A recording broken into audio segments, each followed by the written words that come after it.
TNS up against Arba. Two extremely rare things to see in a TNS bracket recently.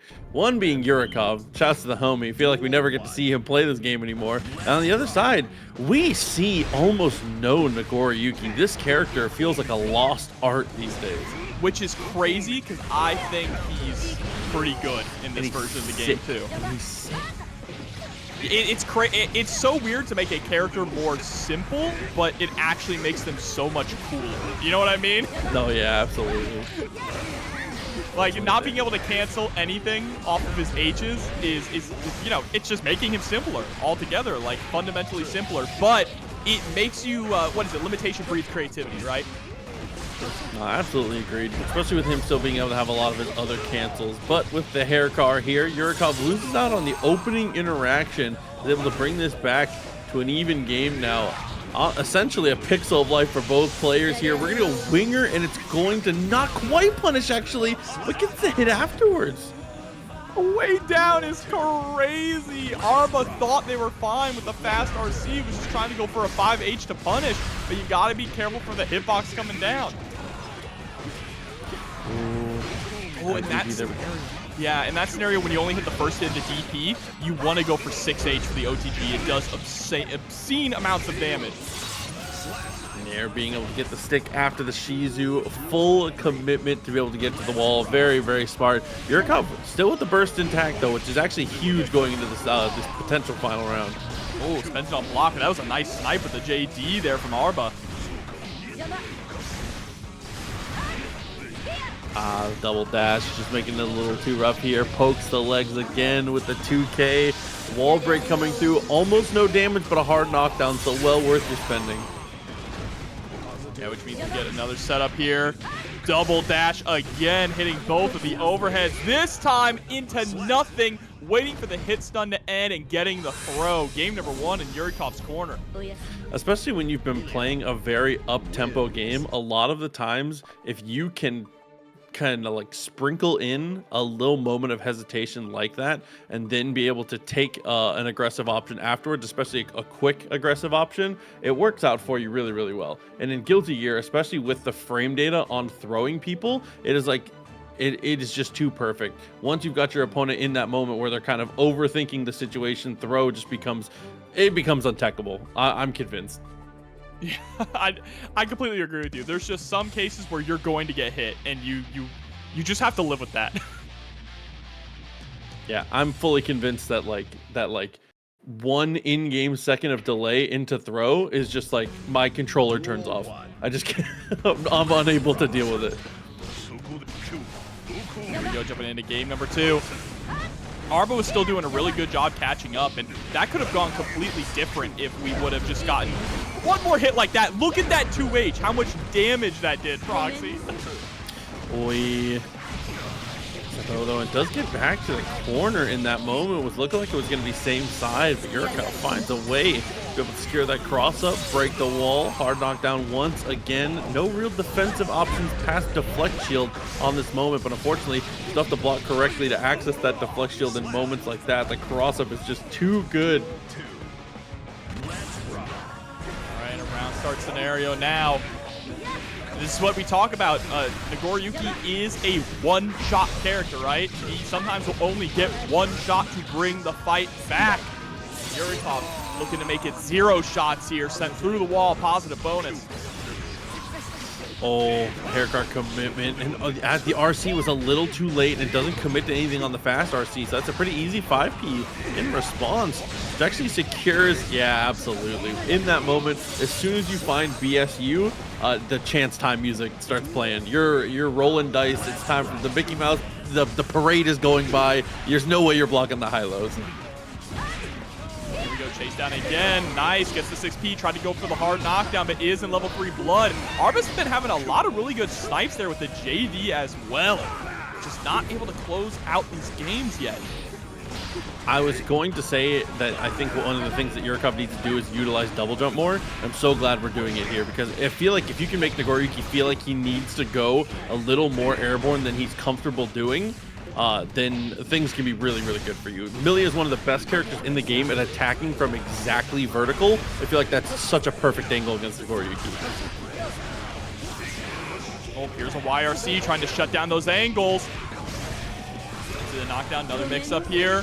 Is going to get tossed. Yurikov doing such a fantastic job also just implementing that throw game here, catching the backdash with the JH, and the 2S is going to connect. Has been consistently going for air dash pressure that Arba just got caught not watching the ankles. Yeah, it's difficult, especially when you have the anti-airs that Nagoriyuki has, is that you have to be so preemptive against a lot of the things that Millia wants to do. Millia's movement speed is well above average on the ground and in the air. So it feels like you have to be so ahead of the game. And when you are feeling pressed to react so ahead of time, it's just too much of a decision build up on yourself. Like you said, the legs just open up. Yeah, absolutely. Now here we go, jumping on in. Let's see if Arba can open up some options here. Get a game. Gets the DP right off the bat and the burst. Look, Yurikov, you would have been fine. You can't combo off that anymore. Oh, okay. And was spending the burst there just to keep the corner. Didn't want to deal with the JH nonsense. Look at the chip damage. My god, and the damage of just a raw hit on the 5H, bro, this character is so sick. I think 30% of the life was just heavy normals on Chipp.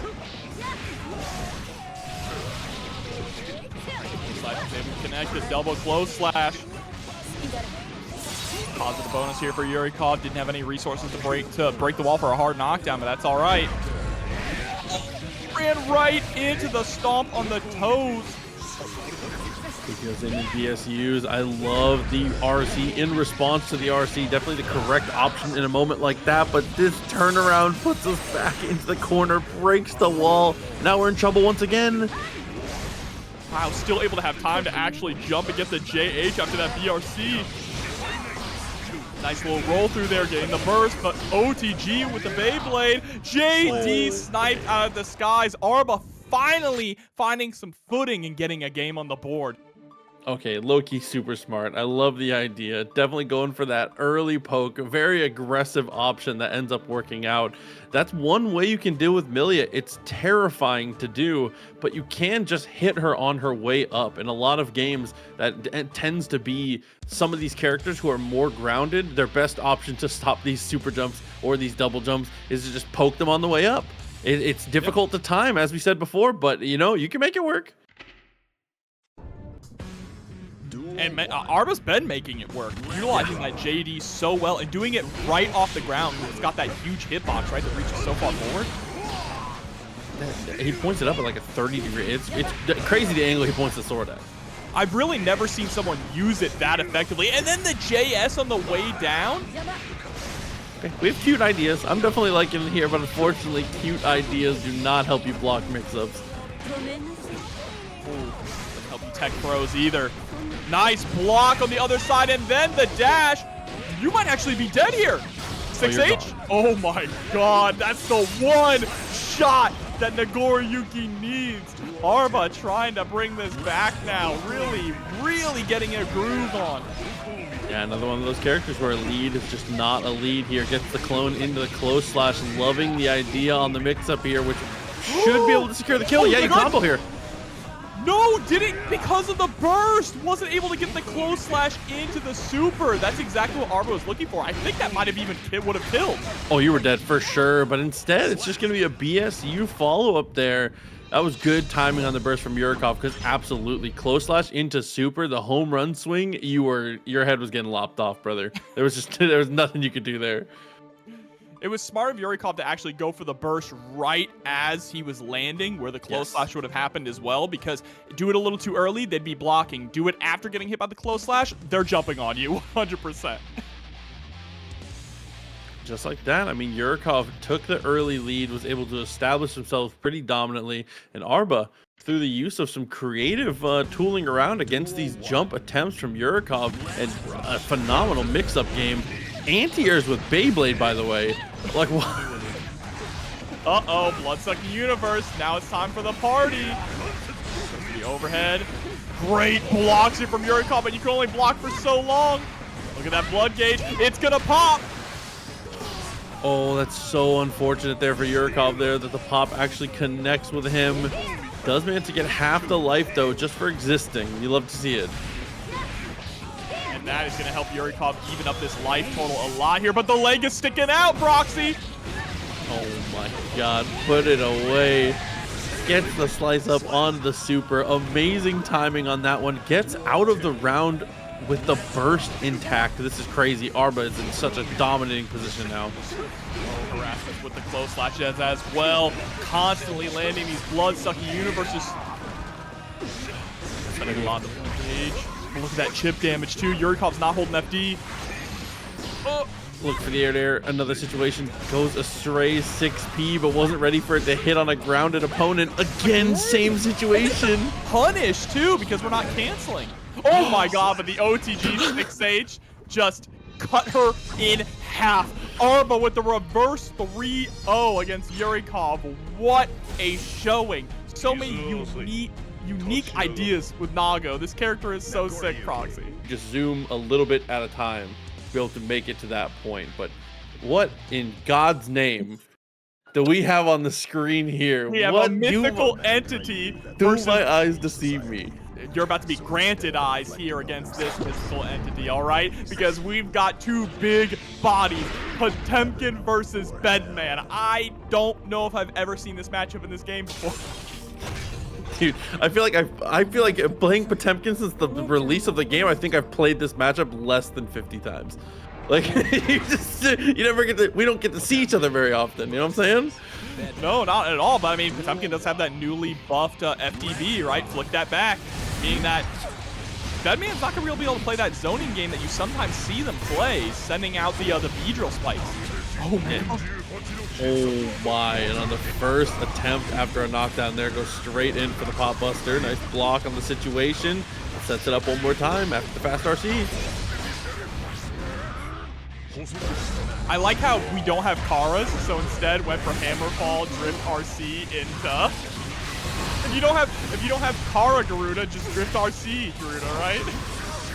As long as it gets there. I love the fast RC with the 5P as well. Setting up for a very nice situation there, but you got to be careful. Slide head is dangerous against a character who has the type of air movement that Bedman has. YRC into nothing. Yep, just being really patient there to see what mythical entity was gonna do. What in his son? I don't understand. Yeah, Ash is right in the chat, by the way. It seems like on paper, looking at it, it feels like Pot can flick everything, but in the corner, you're not able to just flick like that. It's not active early enough. It doesn't have the invincibility. It's more just for stopping like BS fireball game in neutral. You're not flicking a lot of the stuff in the corner. Yeah, that definitely makes sense, right? But you can even tell mythical entity isn't trying to play that game that you see from a lot of Bedmans where they'll sit back, jump in the air, and send out the drills, right? The spikes. Instead, is only using it up close with pressure, and wow! Just heat tackle to get out of the corner. Still gonna take a little bit of damage as tax. Oi, Low gets caught. Slide head again, gotta be careful. See, that is a moment where you're looking for flick, but again, it's hard to react to. For all these slide head, but it's difficult to land slide head on a character who's stall in the air like that, and then the white wall assault from so far away that you wouldn't have been able to get punished. Great call for mythical entity. Dude, let's send some Mega Fist. Low key, it's about that time. Honestly and truly, especially if your opponent's gonna jump at that character length range, just jump scare him once or twice, just to see what happens. Or that, you know, same thing, same concept. We gotta do something aggressive in those moments at that one character length. And then, you know, we set up for the pop buster. Well, how do you even break a bed's back? I don't know. Breaking the frame? Oh my god, another one into the RC. Heat Knuckle Extend! Oh, dude, and extra worth noting. That was a hammer stop to close the distance. That was, we're wave dash grabbing in Guilty Gear Strive. I like it. Man, incredible, incredible. I really love, it's another character who I think that Potemkin is better now than he has been in the whole lifespan of this game, just because he gets a lot more damage, he's a lot more consistent, and he doesn't take as much execution. What he does take now is more finesse, right? And the difference there is you have to be good at getting yourself into those advantageous positions, but it's not as execution heavy on your hands to actually do the combos to get the damage. Definitely agreed. I sound like a broken record when I say it. It definitely feels I miss the Karas, but I'll take this version of Pot. He's so good. Also, you know, if he just has like 50 meter and 50 burst, and you jump in and block an anti-air, you just die. So, love to see it. The guard break. Oh no, and SPD's an attempt at a deflect shield. Back to back, run it through one more time. And of course we do. Of course we do. Take him up to heaven, Proxy, and drag him down to hell. Listen, the question of how we're gonna break this bed frame is starting to get answered. It's pretty ridiculous the moments we're starting to set up here. As we go for the White Wild Assault again, I actually like that reaction, but Mythical Entity with a very good swing. The timing on that button was phenomenal. So people make the Gojo jokes about Asuka. It should be for Potemkin, bro. Earth and heaven alone, he's the honored one. He is. Nice block and a cross up there. Unfortunately, it's 67 overheads because you're 900 feet tall. You're just gonna have to hold that. Anti-air slide head is kind of crazy. I don't know about it. There we go. Yes, utilizing that 2H, very, very smart. It also has multi-hits, means that can blow up all of Potemkin's armor. Yeah, it doesn't. You're not brute forcing armor very often in this matchup, and that is just the picture-perfect example of why. We might just go for the super here instead. It's BRC forward. Yep, 50 meter available here too for GrantedEyes. Wow, whiffing the button there, whiffing more 5Ps, trying to bait a reaction out of Mythical Entity, but there we go. With the error, able to secure a round. All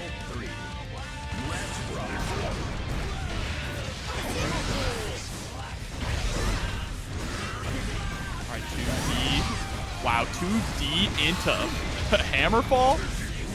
Gotta respect this. Oh, backdash. Gotta respect that as well. Able to completely avoid the SPD attempt.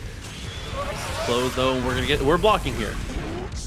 Oh, and that's a punish too, even with the Hammerfall stop. Oh, doesn't quite kill, even with the guaranteed damage on the shatter. BRC forward. He tries to go for the double dash there to close the distance. There's the block. Nice with the error afterwards. The 5D. Gold burst. Mythical Entity has to close it out here. Has to find the hit, but the YRC pushes off. The Beyblade's going to connect. This is going to be able to break the wall here, but isn't going to be able to break the wall with any meter. Timing on the jump was just too perfect. White Wild Assault might be near in our future. Instead, it's just spamming the flick. Honestly and truly, if you're going to mash something in that moment, flick is a really good choice. It is, because you would think Mythical Entity is going to try and back up, right? They want to back up to be able to maintain life and build up that meter with the positive bonus. And what's the safest thing you can do is Bedman. Jump back and throw out the drill. Definitely agree. Danknan coming through. Appreciate you a lot. Thank you very much. 20 months on that 16th month streak. Thanks for tuning in as always. We appreciate you a lot. This is like a kaiju battle. It really, it has that energy. It is that type of aura that we bring to the setup right now. 2-0 right now, though. While both players are playing it well, GrantedEyes. I hate to be the mileage per hit guy, but it just feels like when we get our opportunities, they're just meaning so much more. Playing a little stickier here, getting a little bit more damage, and a Pop Buster's a big reason why.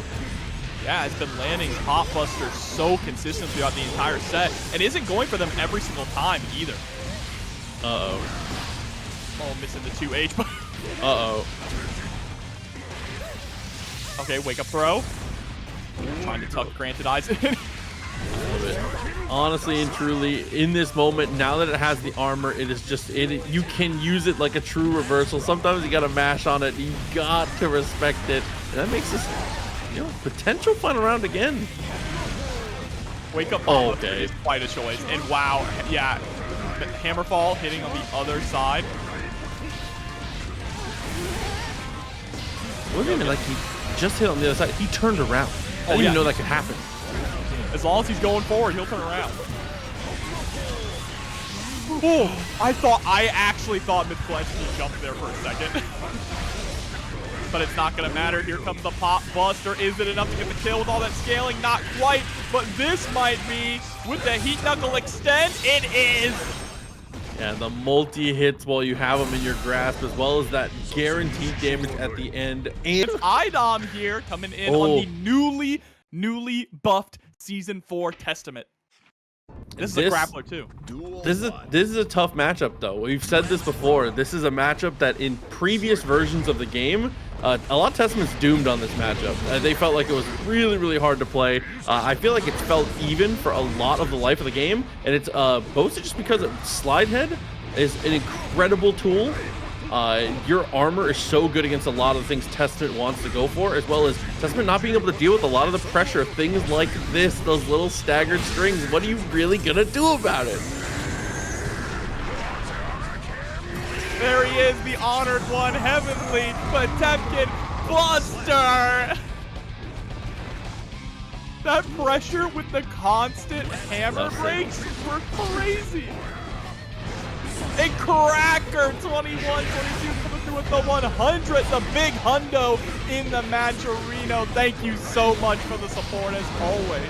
C. Rackington, my homie, one of my favorite people to watch Marvel. I'm a big Potemkin fan, just like myself. Appreciate you a lot. Thank you very much, as always.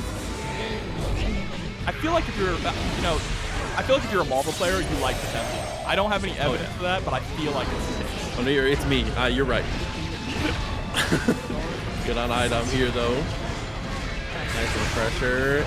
Ember, great flick though. In response, we go for the super. Plenty of time to block. Wire C and finds the 2D. Yeah, flick is very key in this matchup to flick the Unholy Diver, right? Make sure that you can, I mean, you still get the Stain State applied to you, but you get to send that fireball back. I like that iDom has only seen that string of pressure, the 2P hammer stop and trying to reset the turn once, and is already mashing correctly too. That's really sick. That's something you have to do in a moment like that. Absolutely. Oh, and trying to go for the flick on that. So if Testament charges up Grey Reaper, it does hang there a little bit, right? So Ember was trying to go for the flick. It just went away a little too fast. Right, 5H, the knife edge chop. Ooh, 6P. I feel like in moments like that, a lot of times mashing 5P ends up being the safer bet there. It's not built to anti-air, but it's built to anti-air, if you know what I'm saying. I hear you for sure. Good and I love that back Mega Fist idea we saw in the corner as well, right? Oh, yeah. Losing Kara back Mega Fist is a big blow to pot, but back Mega Fist is still a solid pseudo reversal option, especially when your back is up against the wall. Oh, that's the day one classic in this game. Is in the corner, you don't even have to go for the Kara. You just mash it out. A lot of times you can get a close slash off of it, or you can just close the distance depending on where it lands you. You can just go for a jump over as well to reposition out of the corner. A lot of upside to it when you are able to find it. But unfortunately here, we're not able to see as much of the upside as we'd like to. At least not if you're a Potemkin fan. iDom, listen, the Testament fans are eating right now, 1-0. Lockdown in the corner. There's the burst. Ember wants out. And still trying to utilize the slide head. If you see iDom take it to the skies a lot. Arbiter Sign going to catch the backdash. That slower projectile. Pretty easily flicked in those moments. Love the block on the cross up JS. A tricky situation that iDom pilots away from like a pro. Terror Twins here going to break the wall, score iDom a positive bonus, but look at that, Ember sitting at 100 meter, spends a little bit of it to score a pop buster, suddenly evening this game up. Oh yeah, that was the rest of your life bar, definitely smart, sending him back to full screen here. PRC to get over the fireball, but unfortunately wasn't ready for the teleport there. Ember kind of gets cooked up in the end moment there, and iDom takes another lead. Yeah, I think that was Ember possibly messing up, going for, I think what she wanted was forward Mega Fist into fast RC, JS or JH. To send you like flying, like a pseudo super jump. But it just didn't come out. State applied. Oh no, and clips through the armor. It's going to be the Succubus Assault once again, setting up for another messed up situation. Real Morgan super vibes, huh? You hate to see it. The way that they both just come out. There you go. I mean, 2-0 right now. iDom piloting the matchup just so expertly here at Ember. Unfortunately, a lot of that tricky stuff that we were getting away with in the early rounds just not coming to fruition anymore. It really is coming down to the defense here. Ember's not getting any... Blocking is not enough in this game. It has to mount into some amount of offense in return, and Ember's just not finding that, even with good defense in certain places. Yeah, and that's the thing though, is you're not going to win off of one really good interaction either with Potemkin. You need at least two. That's a good interaction there. 6H now has iDom backed up against the wall, but it's that defense you've been talking about. Uh-oh. With 5P is able to go straight in afterwards. Should be just enough with the guaranteed damage on the wall break. A 6 start up to a perfect of game 3.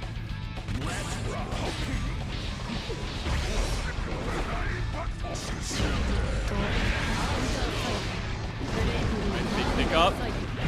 Oh, I love just having that Grave Reaper so slow in front of Ember and harassing them with the Arbiter signs, making sure that they're not able to go for the flick. Look at this. Finally finds a way to get through, but immediately sent right back to square one, Proxy. Distance close. Close slash as the anti-air option in that last little moment. The heads-up awareness to be able to secure a normal to get them to the ground was definitely key. But not too worried about your little successes here and there. Worried about the big picture here. It's game point. It's set point.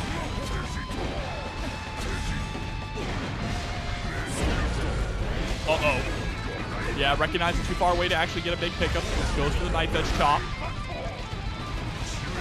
In the slump, trying to go for the 5D. Nice fuzzy blocking there from iDom, or fuzzy jump blocking. This is close. Of course you do. Instant air dashing away is not going to get you far enough. Straight to heaven, and then back down to the earth. Oh, an unfortunate burial for our Testament hero here. 2-1. How have we had 3 Potemkin, Heavenly Potemkin Busters in the first hour of TNS?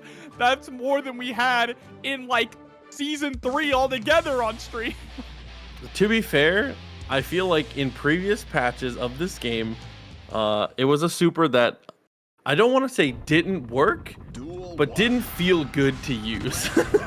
Feels so much better now. It certainly feels good to lay it. Oh, there's too much love and care into the animation of that super. You can tell. Boss one of the favorites. You know, for a while, people actually thought that Nice Game did not like Potemkin. No, they love this guy. You could tell.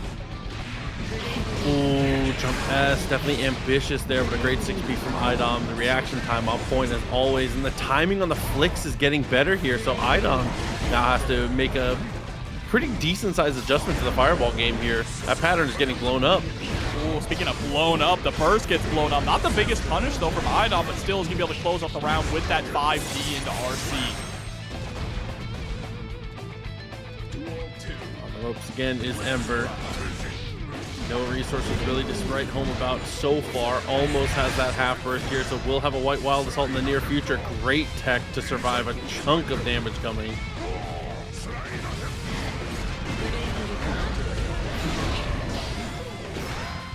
Oh, nice throw tech. But unfortunately, Ember just locked down in this corner, Proxy. It's proven to be so difficult to escape. Cool. SRC into the White Wild Assault. Oh no, unfortunately there. Wait, still an opportunity. Yeah, just not a lot of resources to work with. There's a slide head, slowly closing the gap. Now up against iDom. Look at the life totals here. One Pop Buster goes for the Heavenly, too hard of a call out. A regular Pop Buster would have done it there, Proxy. And iDom is gonna do it 3-1.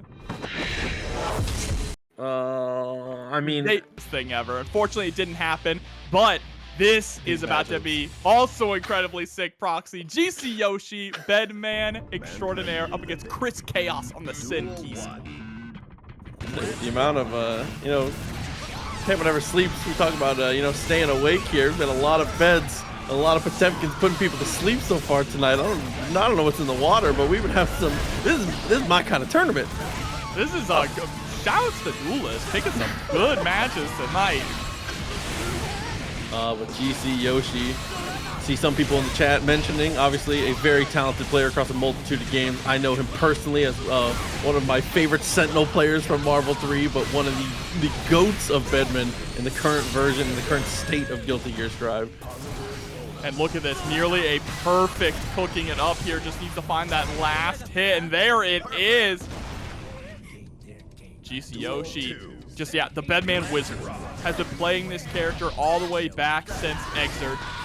Yeah, I was gonna say, played the whole life of Exert, right? Yeah. Absolutely, it's just devoted to Bedman. Even after the horrific nerfs that Bedman got throughout the lifespan of that game.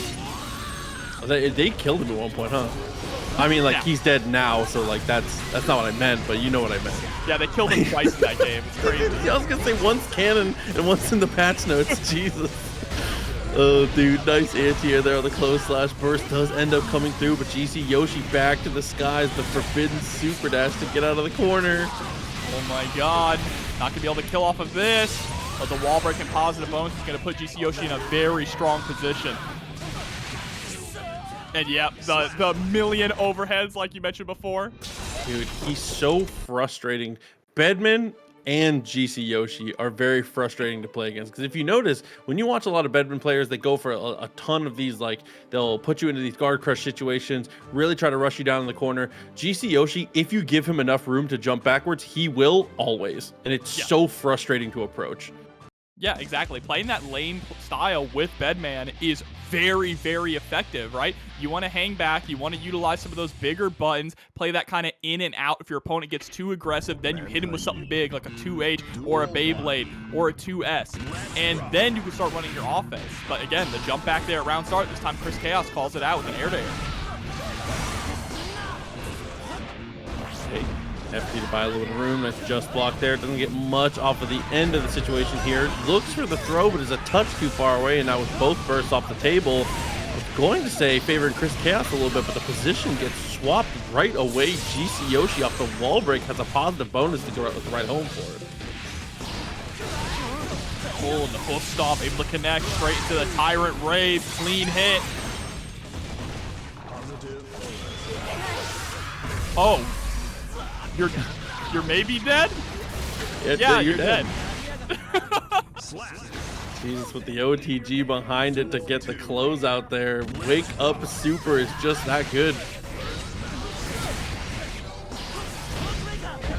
Oh, and the safe jump, nice. Calling out the burst as well. Perfect sequence there from GCYOSHI, getting the install on top of it. Oh no, and the trade, of course. As soon as that fireball comes out, you're cooked. What can you really do? Bro, the Bedman head game, it's too powerful. Is that what they call? Is that what the kids are calling it? That's what I've been calling it. But yeah, the install bomb head is such an obscenely strong move. You just throw it out. Definitely seems that way. I mean, when you're able to get into those situations, especially because a moment like that, I feel like that was like the perfect way to illustrate it. Getting a trade with a character that normally would be able to just kind of like potentially murder you off a trade, and just being able to get the win. Yeah, it basically just turns into Faust Bomb when you really think about it. Very true. Oh my god, the dash backwards in the corner, throwing out the JS to reel in Sin. That was a really smart play. But Chris Chaos slowly but surely gaining ground. Just needs to find that good footing before it's too late. 6H, dash right in. I love these rising JKs to get these air-to-airs, really trying to keep GCYOSHI from going to the skies. Yeah, self alley-oop with the JK there to get the wall stick was extremely cool. But now, the error coming up, there's that bomb, YRC, but we were jumping forward and ready to block GCYOSHI with a hell of a sequence that converts another round and down to the final one potentially. Again, jumping back at round start like you called out so early on in the set, Proxy. If you give him room to jump, he will. There's no reason for him not to. He's playing Bedman. I mean, this character is ridiculous in disguise, but 6P, okay, ready for a moment like that. Into the hoof stomp, RC.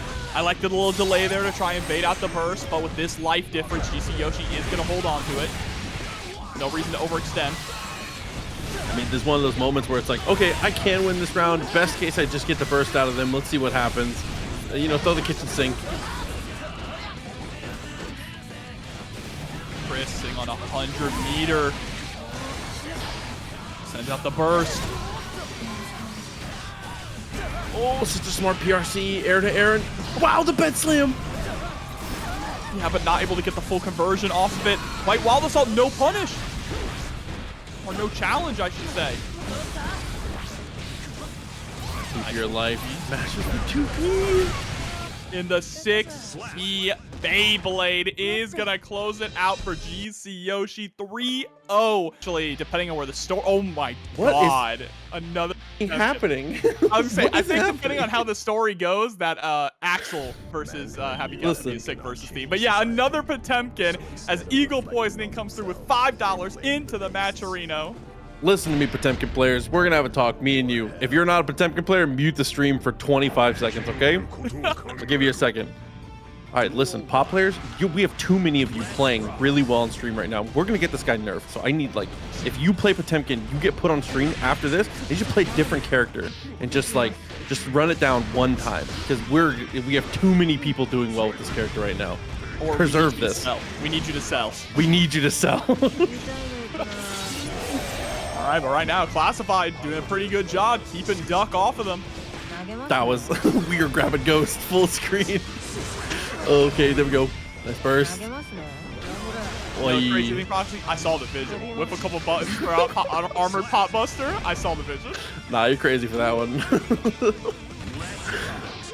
Oh no, Red up the route, start the dash up 5K. Maybe that's what we're trying to snipe. Who knows? Yeah, it looks for it again. Trying to be very preemptive there, but unfortunately, I mean, the S normals from Giovanna normally are the thing that we're trying to brute force with. That will pretty easily beat out situations like that. And right now, Classified is just completely controlling the match, staying at such a safe range away from Duck as well. Beautiful backdash from the slide head, and then immediately trying to rush on in.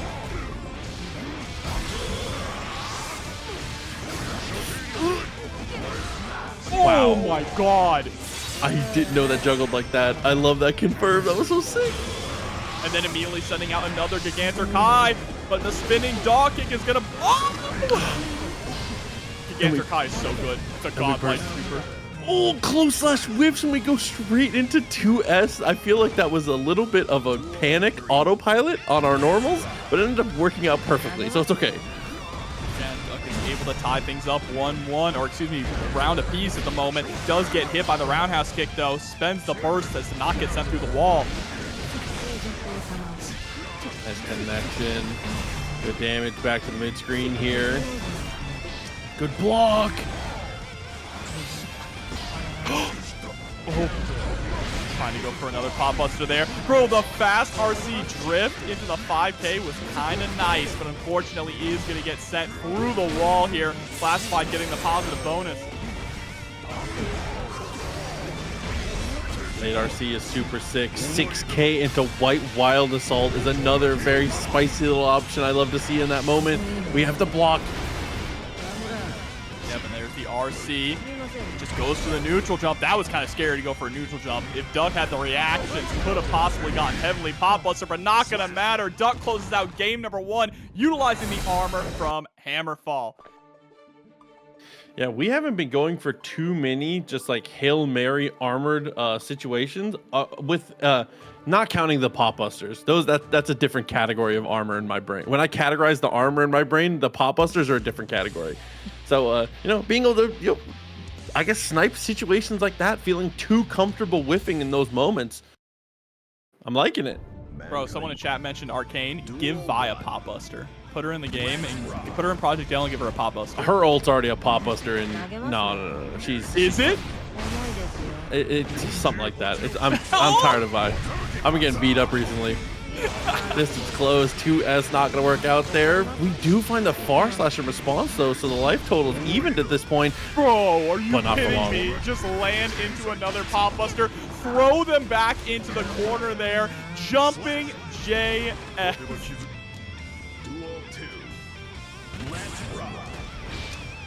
What a round for Duck. Nice connection there. Gets the 2K afterwards. Definitely like to confirm. To the corner now. We're backdashing. Okay, Duck has earned the respect now. What are we gonna do with this respect though? Oh my god, gonna get fuzzy. That's what's gonna happen.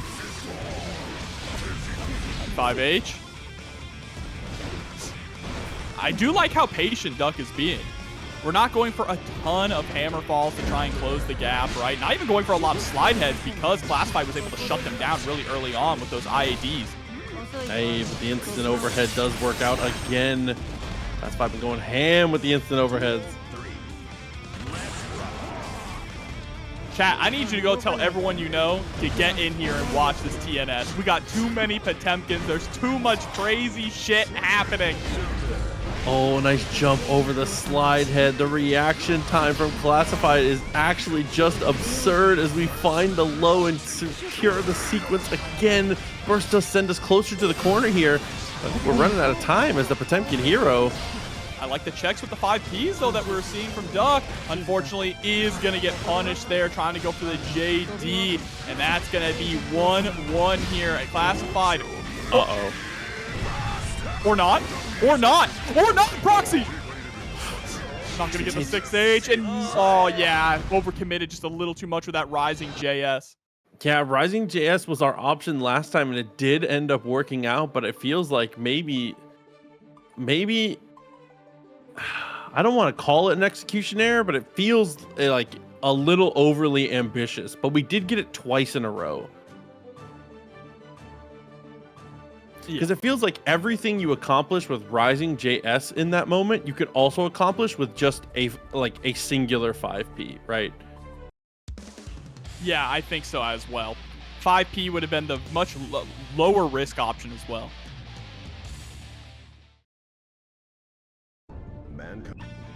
Let's see, going straight into the next round.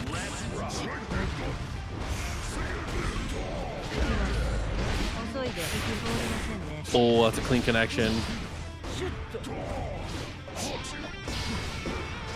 Again, the JS just not winning out. 2D is, though, getting the first out of Classified, an aggressive one. Yeah, that time using it more like a jump in, which I definitely respect. And unfortunately there, the knife edge chop is just a little too slow for the pressure from Classified. And Duck there tried to go for a 2P after the roundhouse kick, knowing that's the end of Giovanna's turn. But do it again. Yup. Oh! Do it again. No! Oh, we don't even need to. We just die. No! Went for the heat tackle and then waking up with super. That's 100 meter. Duck just needed to go. Duck had enough meter to get a kill there, or could have just gone for a heat knuckle extend, and it would have been enough. And even if the heat knuckle doesn't kill you, get your guaranteed timing for your you get that training mode knockdown you've worked on so many times. Oh, that is tragic. Just wanted to be a little too saucy, and it comes back to haunt them.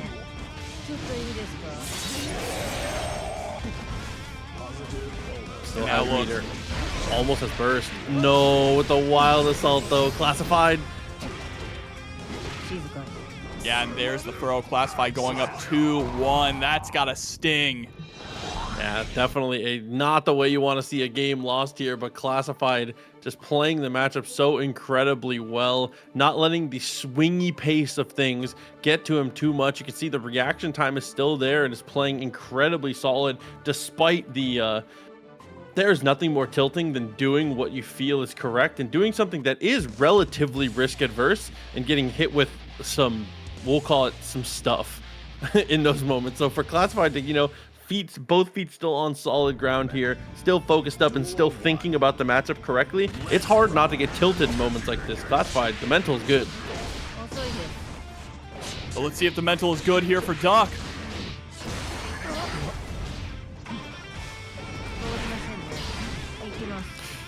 Okay.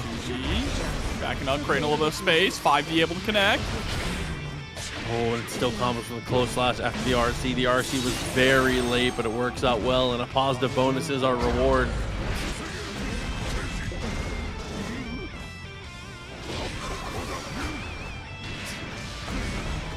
Dude, so smart for both players there. Wakes up with the super this time. Didn't have any meter to cancel it. Just he says, you know, it'll hit. It'll be fine. Oh, but the 5K, just dash up 5K is enough. Classified now sitting at set point. Threatening to take down another Potemkin hero. Look, people just need to understand if they get on TNS and they're fighting a Potemkin, they're the bad guy. It's not your fault. You didn't do anything wrong. I like Classified. Classified's one of my favorite players to get to watch. This is my favorite Giovanna. Oh, what an anti-air here. Good follow through. Oh, the gold burst is blocked. Burst keeps you in the corner. You know what? I like Classified too, but I hate this guy, all right? He's taking out another Potemkin. Listen, great stuff, though. Unnecessary evil in the moment. The big bodies being strong makes a lot of sense when you think about it. We'll see. We'll see if this modded character, the one and only, the one true warrior, is able to continue to secure their space, or if Mr. President himself already having to spend the burst. I mean, every behemoth is a burst-worthy situation. And behemoth canceling into behemoth feels like something out of Mugen. It is. It's like, you know how people do the TikToks where it's like, oh, break your main with one change. It sounds like somebody at a major was just like, yo, this. And the dev team was like, yo, low-key, that actually would be fire. They just sent it. Oh, but right now, Marvelo on fire at the moment here, putting the pressure on Lolo, utilizing the tightrope. Now, there is currently a bug with the tightrope that we probably will not see, but we could see. And if it does come up, we just see a little bit less of Chipp. Yeah, that's what happens. Nice DP though, gets the commando as well. I love peppering in the commando this early. Super in response, but unfortunately, wrong direction, son. Yeah, and then just gives him a little kick in the ass. Marvelo taking the first round. Nice 5P anti-air, 3-framer. We gonna go for the wall break? Absolutely do, once that positive bonus. That's a terrifying anti-air too, because if that trades, things get really messy for you here. But Marvelo, well spaced and well timed, good off the rope, is able to go for the cross up there, and mix up continues. But Lolo with a decent FD, unfortunately, it doesn't buy your freedom. Oh, the JD getting the burst out of Lolo there. But immediately just following back up on the rope. I love the way that Marvelo is getting on it with the Alpha Blade, right? To make sure that he's just vanishing in the process. What? You're crazy. Lolo with the nastiest backdash into the behemoth. Now no security, but it doesn't matter. We'll do it the old-fashioned way. Like, come on. You gotta be kidding me. That's a real thing in this game that you have to block. It is real, and it does insane damage. There's like no scaling on it. Like, that's like, we have to block that. Like, come on, dude. He was dead there. He had to burst. Lolo is too nasty right now. You're dead. Look, Proxy, as a Goldlewis enjoyer, a Goldlewis player as well, I gotta be honest with you. Either the security gauge needs to come back slower or it needs scaling. It's just absurd. Something has to give. This character is too strong. It's crazy to think about Think back to the monster that we dealt with in that previous patch. White Wild Assault running amok, blowing up everything. Plus, he was just a solid fundamental. We said during that patch, if he lost White Wild Assault, he would still be in the top 10 conversation, right? And here it is. It comes to fruition. The thing about the canceling behemoths into behemoths is if he hits you with the canceled behemoth, by the time the combo's over, he already has half security gauge back. Oh my god, that and Skyfish for the follow through. Holy moly. Gets absolutely obliterated from full screen. Big man pulls out the chain gun, doing his best heavy impression. Yeah, and Skyfish getting a buff too with the higher security gauge you have. Yeah, he is in a great spot at the moment here. Yeah, Skyfish went from a niche projectile that was sometimes optimal in weird situations to like I'm not sure how to end my combo. I'm just gonna unload the clip. Like, uh-oh, 2P. Might be dead here, bounced off the wall. Yep, you're a goner. No, actually didn't run up and go for the super there. I mean, still, look at this life lead. It's a little absurd with the meter that Lolo has as well. And there it is, foot chip into the coffin. My God. Mustard. Dude, listen, that was the forearm hitbox. Jesus Christ.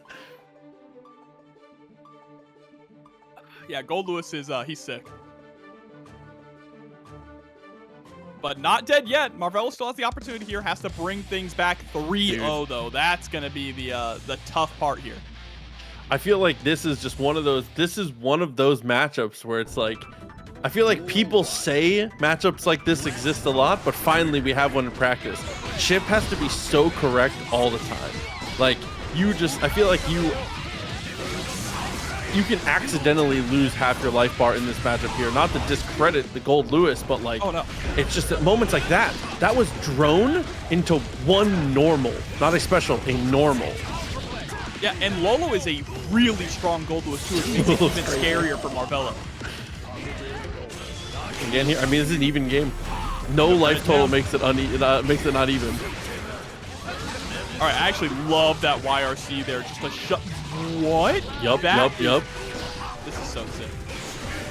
Couldn't quite get it all the way to the wall though. Nice jump back, and actually does hit the clone. IBFD to buy room. Defense wins championships. Tried to pull the Skyfish.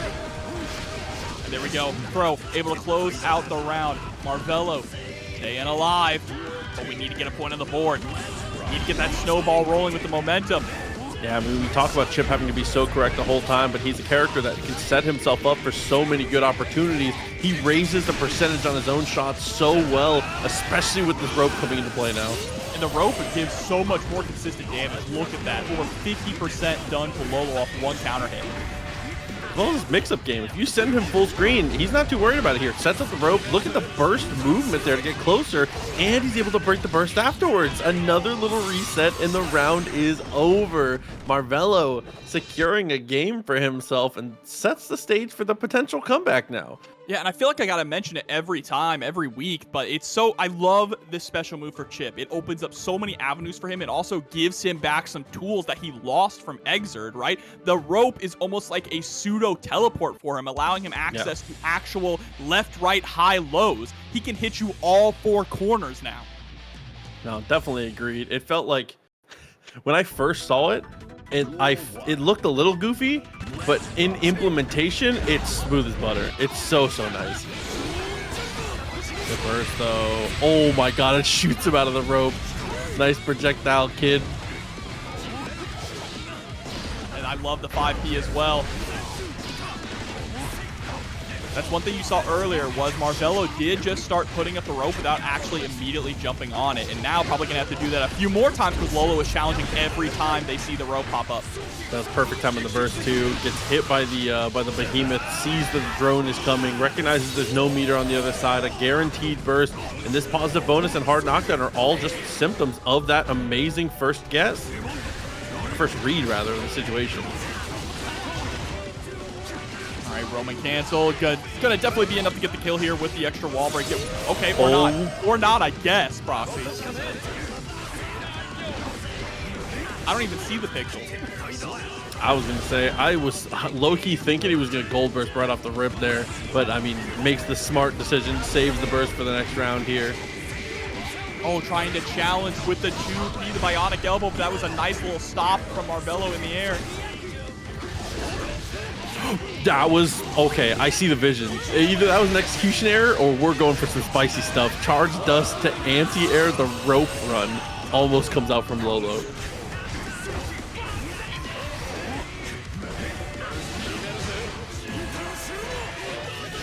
Oh, first baited, and just like that, Proxy, we're going to game spot. I'm gonna stop.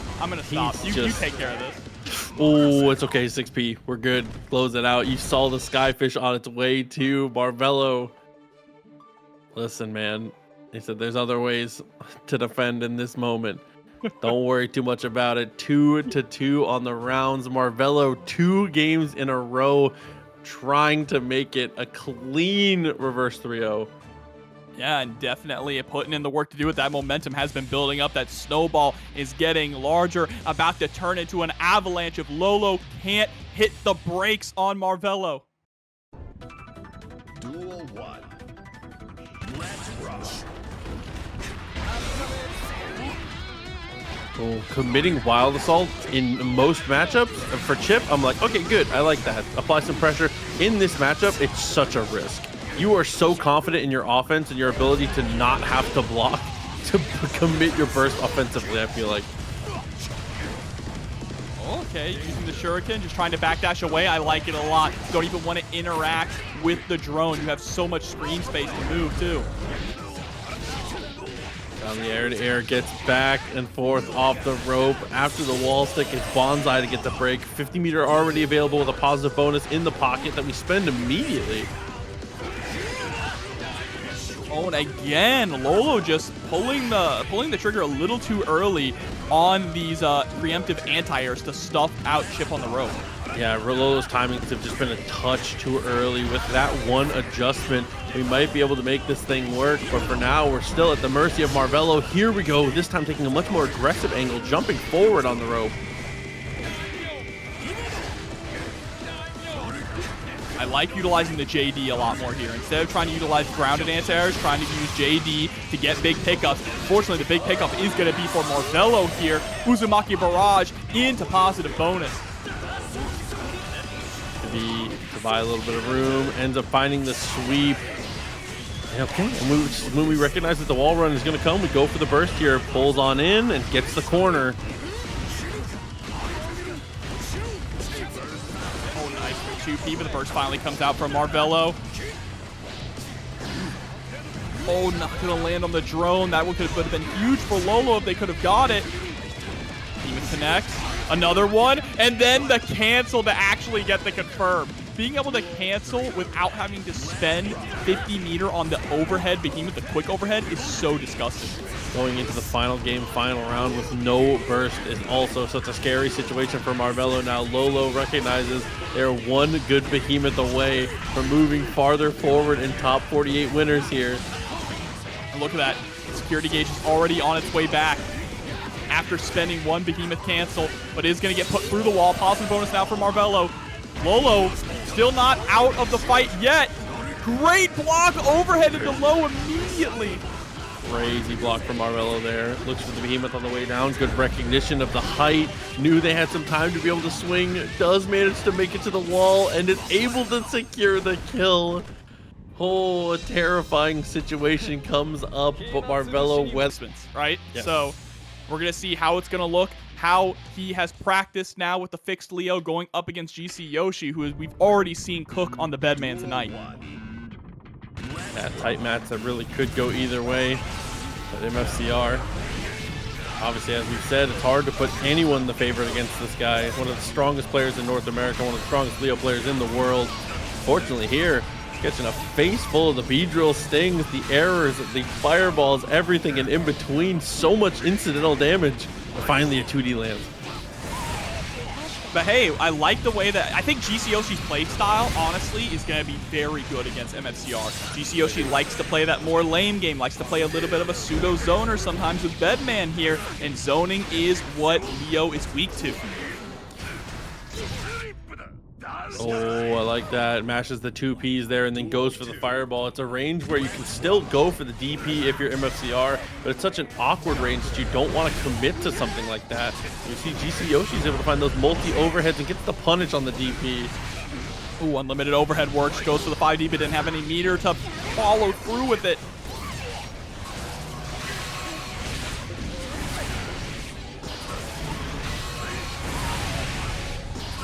Look at the pressure here, reeling you in with the JS. Oh, a pixel of life. That's again tries to go for the throw. An awkward air situation ends up going in the favor of GCYOSHI.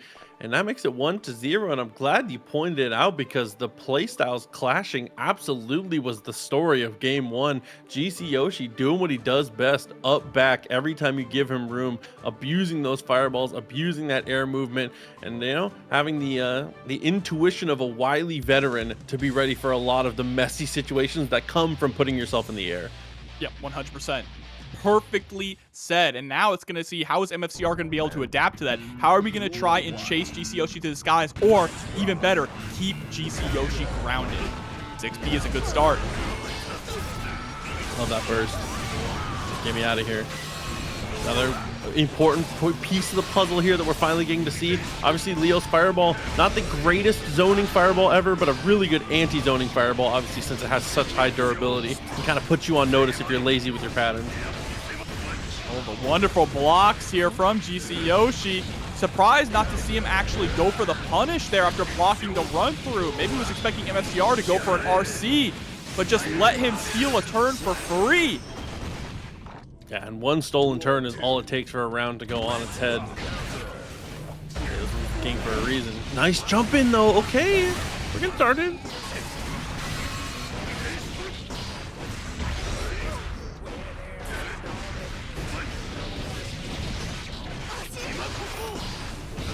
Full sequence finds the overhead once again. Plenty of meter. Yep, the pickup with the 5K turns into a fireball super for the wall break.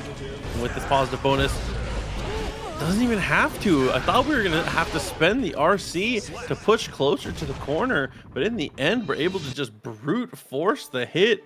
One of the things I always say when I watch MFCR play, he's the type of guy where he knows when to let the gas. He knows when to let the gas off, even though he is a very aggressive player. But with that said, it's very much the mentality of anything that can be done with a chisel can be fixed with a sledgehammer as well. We can make the brute force work. You just need to get that hit. That's all it takes is one knockdown. One thing I like though is that because GCYOSHI is in the air so much, 2D isn't as much of a factor here for MFCR. So you're seeing MFCR have to really approach in more unique ways, right? Nice with the dash through into the unstance throw. Something like that, having to spend the burst here. GCYOSHI needs some major adjustments. Honestly, right now it's looking a little downloaded with the way that MFCR is approaching offense here. He's having no trouble closing the distance. GCYOSHI punching from the ropes in most of these situations. Oh no, missing the pickup there. That was really unfortunate. I love that air dash though, dashing up into the skies, right into the super to lock out the burst. Oh my god, we're still alive somehow, but we end up having to block the fireball. That was scary, really scary. Oh man, going straight for the dash down, gets the throw, cuts it short into a 2K this time.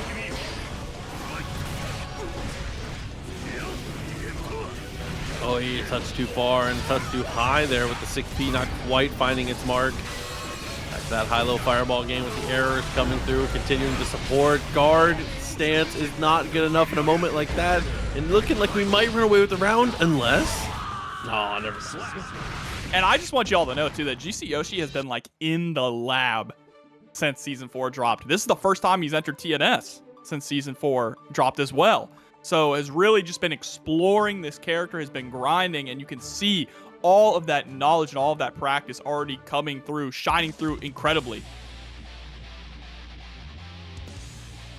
And I mean, with a character that is underrepresented, a lot of the times if you're the person coming up with the tech, people, they don't really get to see it. They get to see as much as you're willing to show off. It's at how much is your Twitter clout worth your ability to hit people with things they've never seen before? A question we have to ask ourselves daily. That's right. Oh, it does get clipped by the overhead. First comes out. It's just MFCR having a really difficult time dealing with GCYOSHI in the air. His movement is just so crazy, but once we have him on the ground and we're in back turn, that's Leo's ball game. That's Leo's cage. Okay, definitely love the YRC. Interrupts the situation, sends out the super. Oh, of course, and with the install, it's pretty easy to get that one little snipe. GCYOSHI now in control, might be able to run away with the game here. What a conversion. Every single hit at almost max range.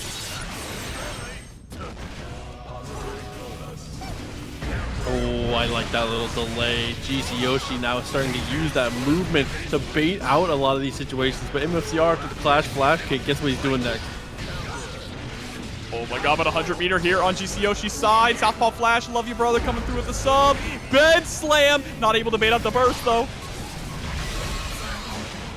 Oh, yeah, and with the wild assault. No, the side swap, but it doesn't matter. We still find the hit with the fireball. GCYOSHI, breath of fresh air and a nice place to hang out. And I can tell you that me and Proxy have been more active on Blue Sky than we have been on Twitter, so come hang out. It's a lot of fun. But let's see how this match is going to turn out. iDom versus Zayn. Another Eno. And finds the overhead right away. iDom, I mean, iDom is one of those players where I feel like one of the things we praise him for the most is his defense here. And Eno is the type of character that will put you to the test in those moments. Absolutely. But also, Eno needs to be careful about Unholy Diver, right? Unholy Diver and the Grave Reaper, really good stop signs just to prevent her from approaching forward because of her unique forward dash. The Terror Twins gonna get the wall break. Still left him at a touch of life, but it doesn't matter there. Arbiter sign, a bite out of crime. Good way to take the damage, to take the round here. And that was with iDom kind of getting rushed down for the first 15 seconds of that game. Does such a good job on defense. Again, when I say defense, I mean not only just blocking, but turning situations into offensive opportunities, which is one of the places that iDom excels the most across every game that he plays. Obviously a very multi-talented game player. But I also want to bring out that exact sentiment with turning defensive opportunities into offensive opportunities. Zayn did that incredibly well. Waited for the Arbiter sign, the low one, and realized, oh, I can just forward dash. Just hold the dash macro and get a clean punish flying all the way across the screen. Yeah, the hover dash is definitely a double-edged sword, but when you know the opportunities to be able to abuse the fact that you're off the ground in those moments is extremely crucial. As we see there, another opportunity. First time we see Arbiter Sign go for the high attempt, we're able to still just dash forward, eats up about a character length worth of range, and now we have the slump situation in the corner, but iDom with a great dash out. Again, both of them doing such a good job, a revolving door of pressure. Oh, here come the Terror Twins, but the burst is going to send them flying. Wait a minute. I actually think that Zayn could have gotten hit there. That was a very scary forward dash. That was hella cheap. That was extra cheap. I'm surprised not to see an RC there. Should have been able to get the kill. Oh, 100% agreed. All right, this is actually very scary. Love sending the note up to the skies to force iDom to block, and there you go, 2K2D. Oh, see, and we repped the guard crush one time, and that put iDom on notice, and he started trying to go for very preemptive 6Ps, and that ends up being his undoing in the end of that matchup there. I love trying to adapt. I love seeing people pre-adapt in moments like that, but there is an amount that is too much. And iDom, obviously being the type of player that he is very good at gauging that, but kind of gets caught reaching in that moment there. For sure, for sure. Let's rock.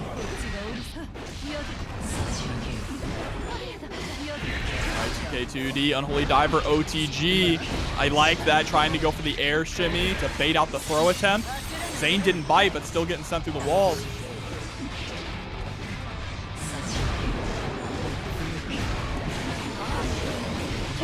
Okay, Arbiter sign, look at the life total, just no reason to spend your burst. Hold on to it. It's one of those, you know, some days are too bad to be fixed. Just go to sleep, just go next, it's fine.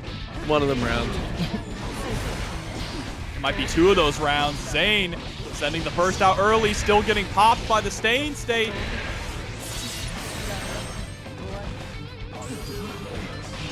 The BRC forward to force that block situation, get some advantage here. Arbiter sign is blocked, but Zayn still unable to escape from the corner and about to get set straight into the next game, tying it up 1-1.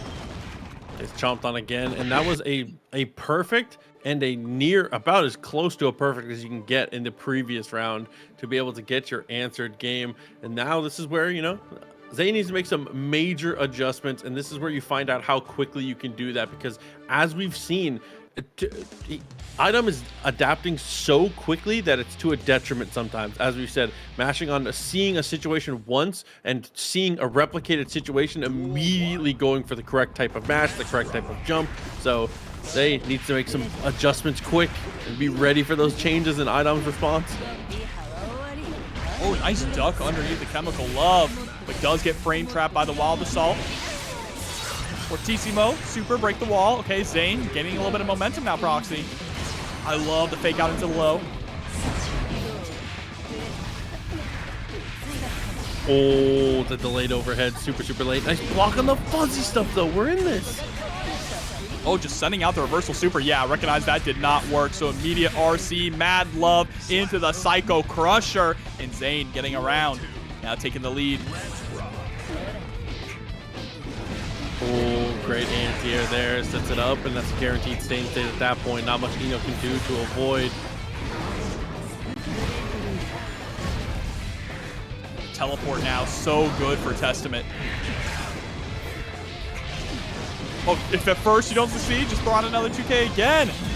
Gonna be able to get the wall break here with the Succubi Sisters. Is it enough to get the kill, though? Not quite. Oh, empty low with the stain state applied. Another perfect for iDom. That was a very long perfect as well. It was. You know what's crazy is like 2 weeks ago, we almost saw a timeout. That was great. I think we did see one. How does that even happen in this game? I don't know, bro. Because right now, time is on iDom's side here. Just running wild with this offense. That whiff though on the 2S.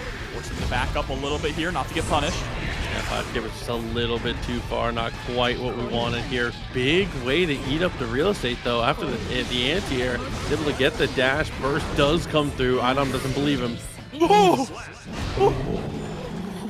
That's not what that... I don't think that's what he meant for that fireball to do, but it ends up working perfectly. 2-1. Yeah, it was a lifesaver. He might have been looking for, like, jump forward, but he was... I don't know if he was looking for the forbidden super dash. I've seen iDom play, and I know his eyes got wide there. He probably even leaned back a little bit. Oh, Like, yeah, whoa. Sure. Duel 1. Let's rock. Now iDom firmly in the lead, getting the anti-air 5K with the dash cancel confirmed. Nice little mix-up, but Zane was ready for it. I keep saying Zane, my bad, it's Zaye. I just realized Aegis Esports coming through with the raid. Good to see you. Hope you had a good stream. Appreciate you a lot. Gets the juggle, goes straight into the super hard knockdown, positive bonus burst still available, but iDom looking at the meters, everything available.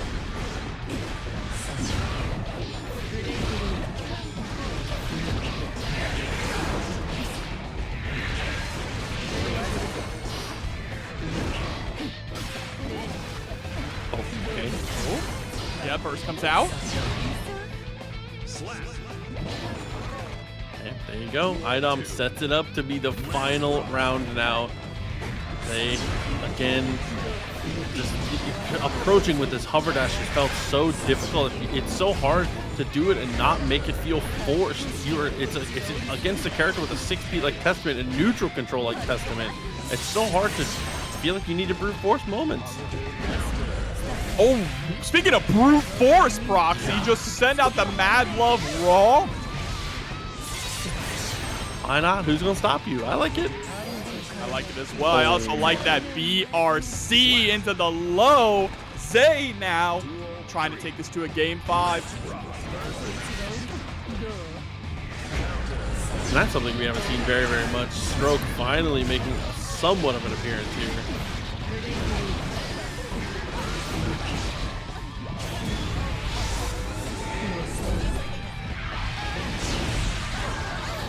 With the Wall break. Things are not looking too good now. Zaye does have 50 meter available and burst, but you can't afford to get hit by anything. And I love going for the Wild Assault to try and take the burst away. The 5P afterwards too. Empty low, finds its mark.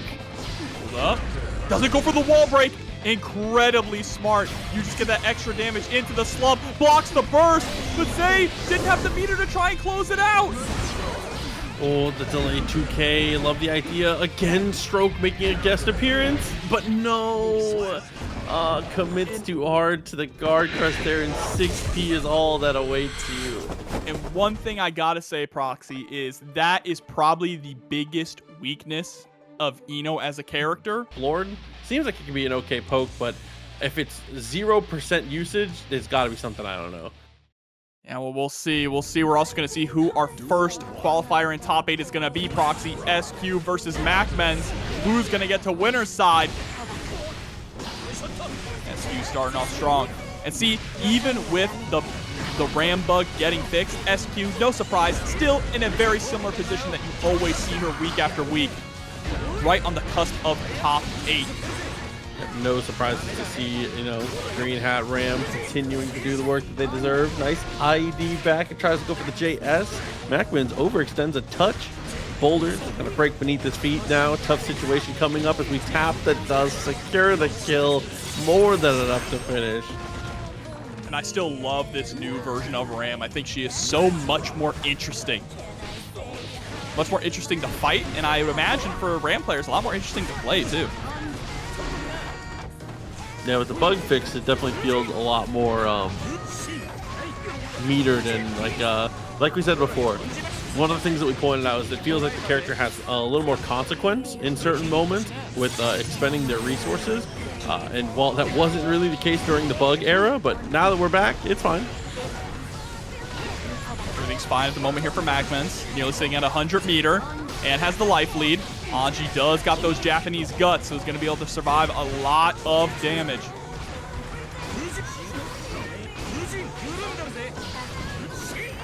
Alright, checking the low in all the right places. 2P staggers, tries to go for the 2K afterwards. Pixel of life, it turns into a close slash and a finish. Around a piece now as MacMen evens things back up.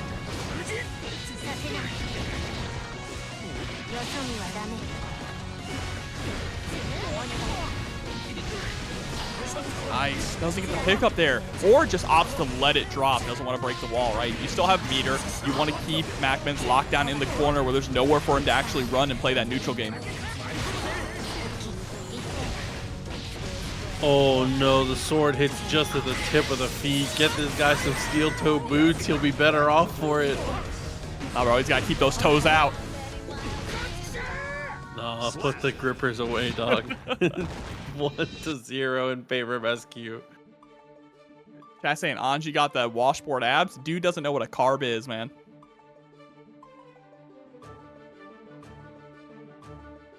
Yeah, Anji's a human.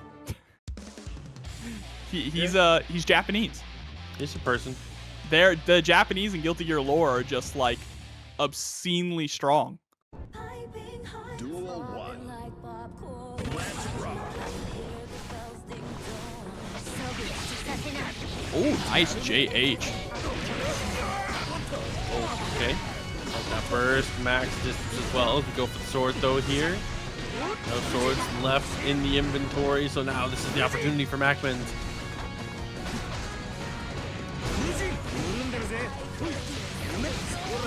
Nice, the 5D RC.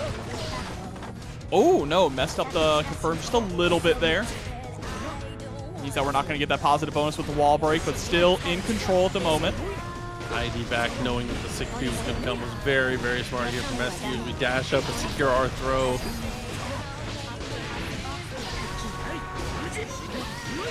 Oh, nice fake out on the overhead there from MacMens, though. Spending the meter to actually get a combo off of it. Remember, overhead now in this version of the game just scores a hard knockdown. You can't RC after it.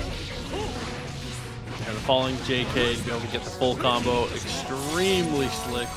MacMens sent up the life. Deleted SQ about to answer in turn as Ramlethal definitely does. Love the sword explosion on the mid-screen route here. And now, anything you can do, I can do better. A little bit more on SQ side now. Both swords are gone, though. Yeah, now SQ needs to try and keep MacMens at bay for as long as possible until those swords come back, but MacMens not going to wait. Finds the time to strike. There's the 5D. Little stagger just to try and bait out the burst, but SQ not going to bite. Oh, no, and gets caught reaching. But it's still alive. It's parry time, baby. No, the throw into the OTG. I thought for sure it was going to be parry. And that's such a thing we talk about. Just initiating and teching throws in this game is so dangerous. It's just, if you don't have meter, it feels like a death sentence sometimes. Yeah, absolutely. One of the scariest games I can think of in recent time to try and go for a throw. Like in this in Street Fighter, you definitely explode more than other games. At least in like KOF and Marvel and stuff, you get like OS button. Ooh. And you can see SQ just trying to hang out of that range, going for those whiff punishes. Wants to stay outside of the 2K and the 2P range. Those really fast get off me buttons from MacMens. And it's working out pretty well here. Rekka into Rekka into Rekka. Just break the wall, get another positive bonus on your belt, and close out the game up 2-0. I know it wouldn't feel good in this game, but I do miss proximity throws. You know what I'm saying? I do too. I do love some proximity throws. Getting a proximity throw off feels good. You feel like you earned it so much. Unless you're just mashing it, then you're crazy. But like, you know what I mean. I know it wouldn't work in this game though. Thinking about people's heavy normals in this game and thinking about Nago 6H and thinking about that OSing a throw makes me a little nauseous.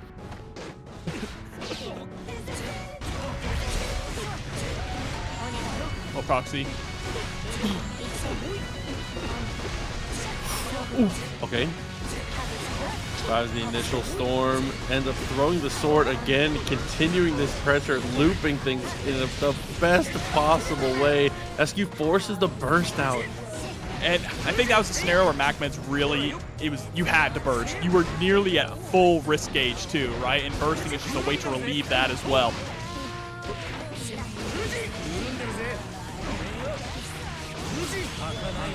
Straight to the super. Will be enough. Oh. Probably would have been if we spent the extra 50 meter. Oh! Does the explosion cross up? I imagine it does if that's the reason why he got hit. Okay, There it is. the 2P were still good, still in this. Whew. All right, overhead connects for the knockdown. Nice burst there. MacMens just being a stalwart wall, sending out all these overheads. Finally fakes out into the low with the PRC. Oh, and SQ again just weathering the storm here, but blocking forever is not going to solve your issue here. It has to turn into offense. It has to turn into freedom. Unfortunately, though, the only thing we're free to is the overhead because MacMens, I feel like 60% of our damage that round was just block strings into overheads or fake overheads into the 2K 2D co. Bro, that Faust in the bed up there is kind of scary. Just in the attic. Minty's room got axe murder vibes, I'm not gonna lie to you. It's cute animals to hide we're hiding the menace behind cute animals, but I see what's behind it. I can tell. I'm there for it. You can't fool me, production. Oh no, there's the throw right before the explosion.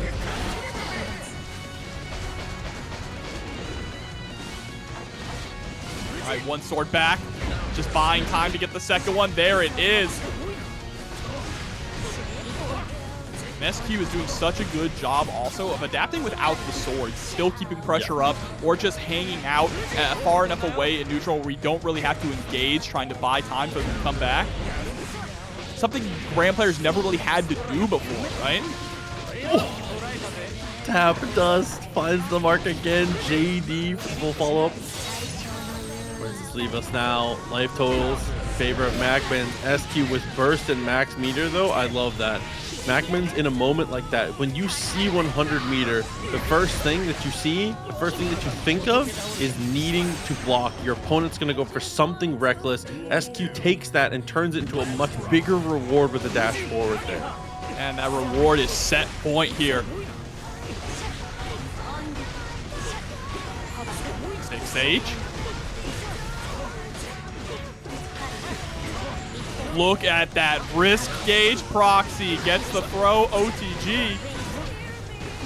MacMens might go for a burst here on block. Yeah, definitely should consider it here. First to the record does connect. And we've garnered enough respect here that we don't even have to spend the RC after the full Rekka string. Immediately, once we get hit though, the burst just gets set. Nice, closing the distance with the low. Clean pickup.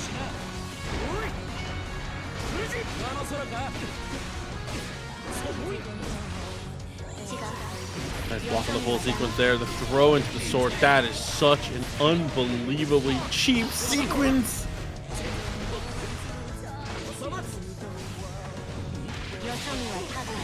Oh, here we go. Yeah, back throw. And just like that, SQ qualifies for top 8 1 week when Jack was sent to losers. Who was it? Did he win last week, by the way? Duel 1. Let's rock. It was Walter. Yeah, it was Walter. Walter, huh? Dude, I can't believe how much of a hamster brain I have for stuff like that.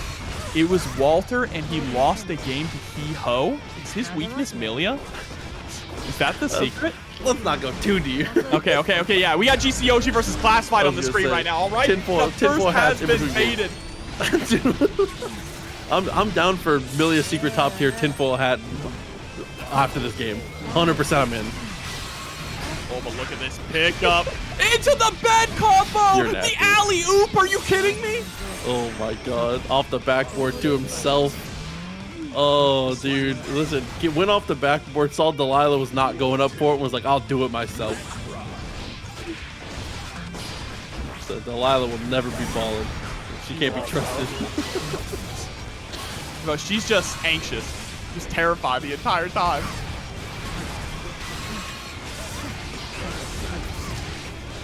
Now just, again, playing that lame game, harassing with the B drill. And the first time we saw them get a little over-aggressive, their 6P was the answer from Classified. Definitely smart. Here's the throw, though. Things from bad to worse here. Overhead gets just a clip. Not enough to actually do anything consequential, but the pressure continues, which is all that really matters in this moment.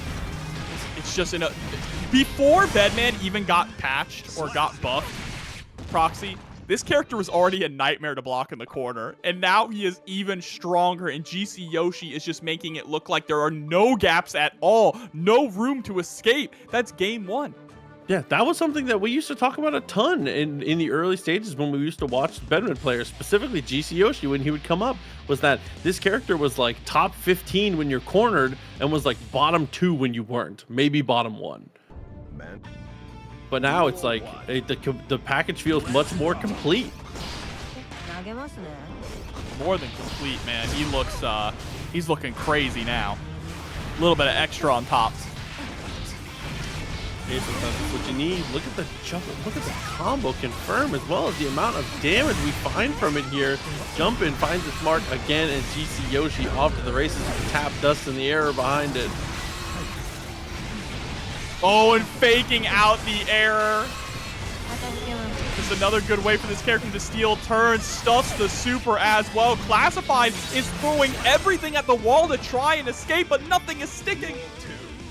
Yeah, that the super losing out to that delayed fireball is such a heartbreaker here. Classified, as we said before, in earlier sets was able to kind of display their ability to stay mentally present in these moments, not get tilted, and handle the pressure here. Handle the pressure, they definitely are. This is the first big instance of offense we've gotten to see here from Classified. I love the 6P there to get through the fireball as well.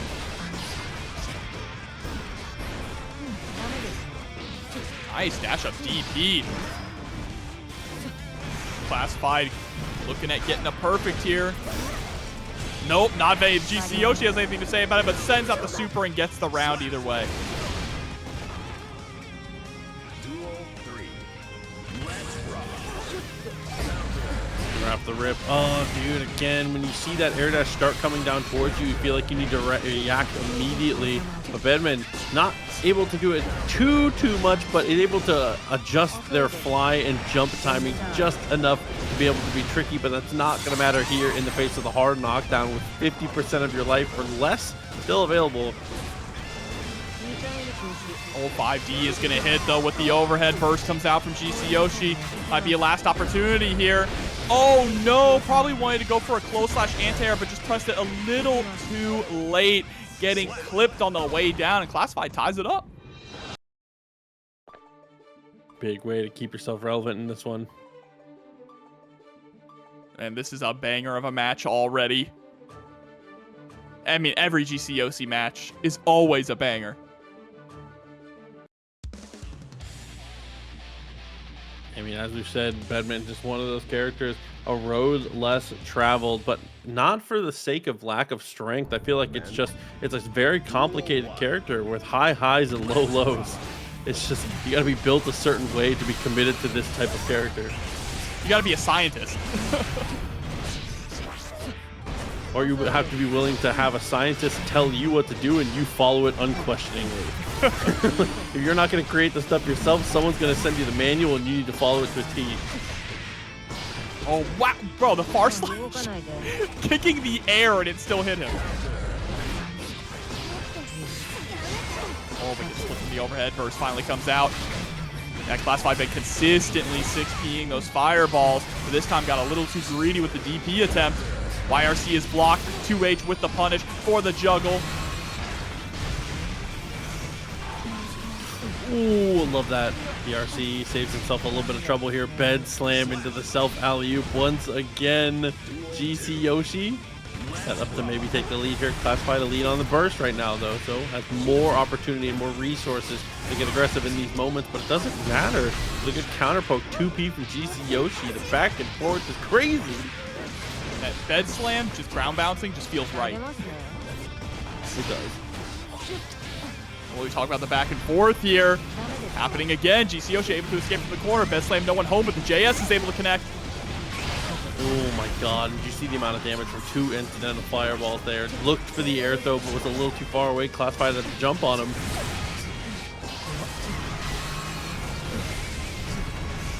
Just constantly trying to go for these jump-ins. The Classified is doing a good job blocking a ton of them here.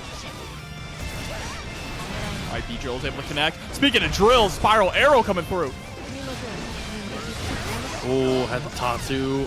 GCYOSHI gonna burst here. Is committed to the idea that we can be a hero, that we can make this work. Meter is available. No way we missed the super.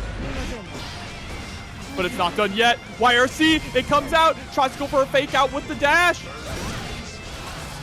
Oh, and then the super dive kick is gonna come through. I couldn't even tell if that actually hit or it was Chipp.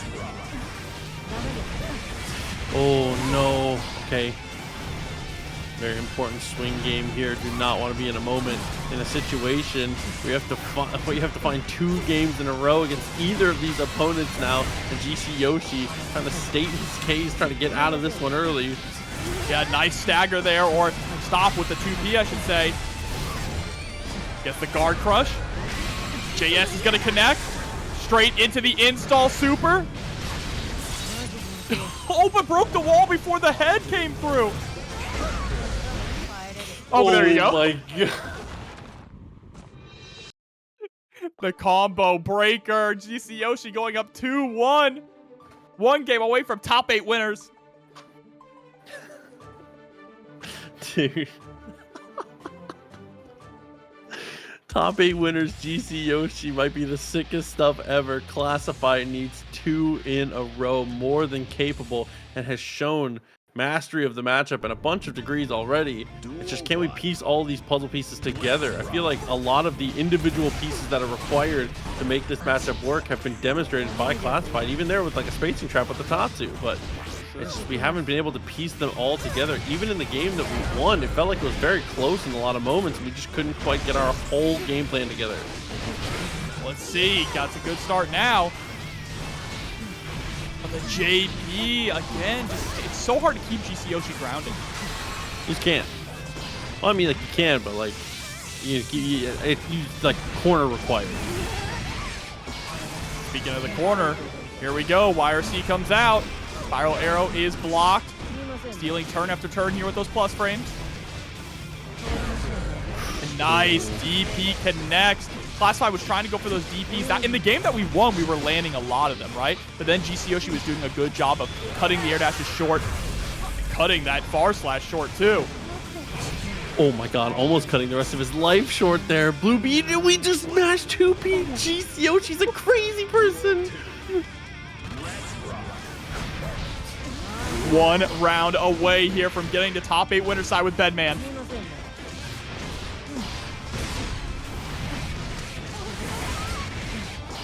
GCYOSHI doing it for the Guilty Gear Boomers. JS connects again. That JS has been the money maker in this match, Proxy. 5D connects. Is it going to be enough? No, wall break happens just a little too early. Oh no, was a touch too far there on the reversal normal. GCYOSHI looks for it again and gets counter hit. Goes for the install in the air. YRC. Look at how fast that comes out. It's terrifying, but the install is gone. It doesn't matter. Electric Thunderbolt gonna be able to close it out. GCYOSHI 3-1 into top 8. This top 48 losers match. Dany and SYMPHUUKAI in losers. Winners plays MFCR. This is a hell of a bracket path to see between them. We'll see if who's able to come out on top as we get on the enders. Jodo Goat coming through with $5 into the match arena as well. Thank you so much. Saying Chaos, your grandma got to stand on this? Why are we bringing Chaos's grandma into this? I don't know, but I respect it. Do what you gotta do. All right, just trying to space out here. This is like the footsies match, right? It's all about who's going to control that spacing. Dany able to thread the needle with the JS, trying really hard to bait out that burst, but SYMPHUUKAI not going to bite. Yeah, iDom on the mind because he's in that winner's side of the affair. But with the wall break there with Grave Reaper, definitely very, very strong. SYMPHUUKAI clean first game. And burst just about back for both players here, but Dany's going to get that advantage right off the rip, going straight into committing to the flip kick twice in a row, actually. Oh, love using the 2K there, dunk underneath the fireball. That was a good point also. I've never seen Dany play this color. I haven't either. The pink Kai? I don't know. I haven't decided if I like it or not yet.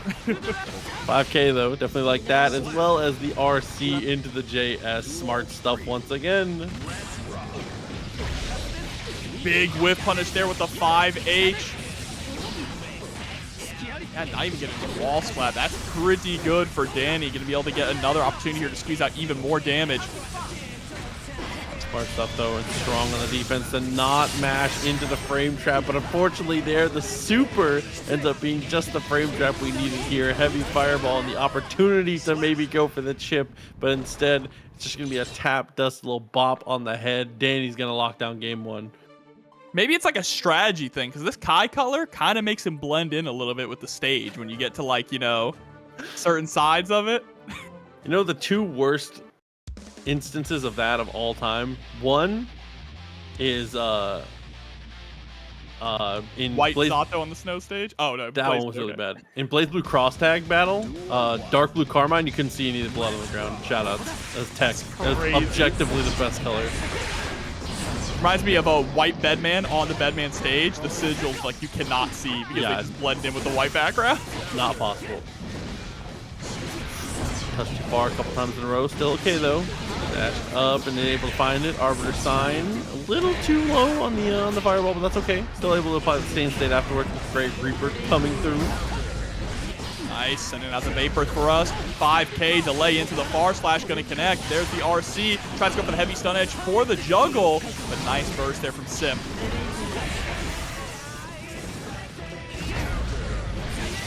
Oh, no. Teleports his cuts too close to the sun there. 2H into the DP. We're close up to the corner, but the 2K 6H does not combo as effectively as we wanted it to.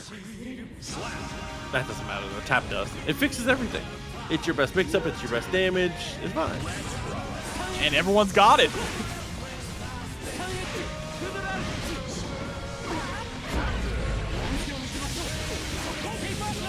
All right, yep, gets that DP combo there into another Sacred Edge. Look at the damage.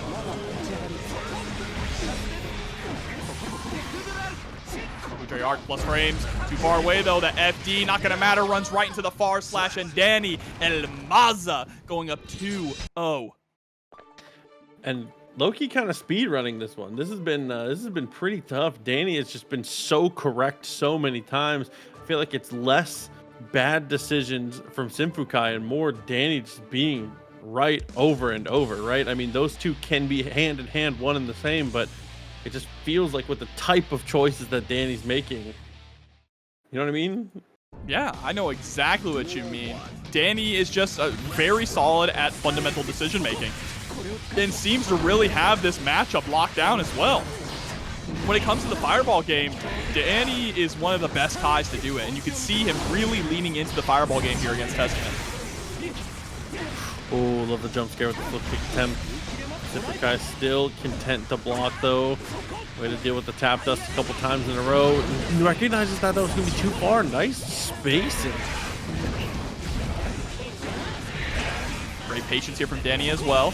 Not setting out any buttons. He's going to get caught though by a counter hit finally. And Sim is going to use this opportunity to cash out big. Fortunately, big cash out still isn't enough to kill.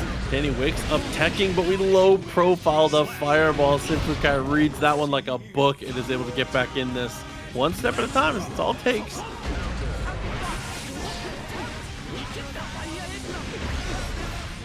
Man, yeah, just a little too late on the draw there to go for the whiff punish. Nice DP, and because of the shock state gets the pickup.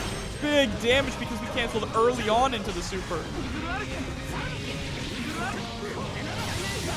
Oh, and you were dead. Jesus, yeah, you are unbelievably cooked. Not much to be done on that one there.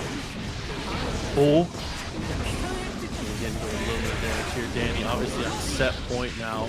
A long road ahead, so you want to get out of this game as fast as possible if you can. The least game fights you have to deal with, the better going into this the long road of losers bracket. The Sim not out of it yet.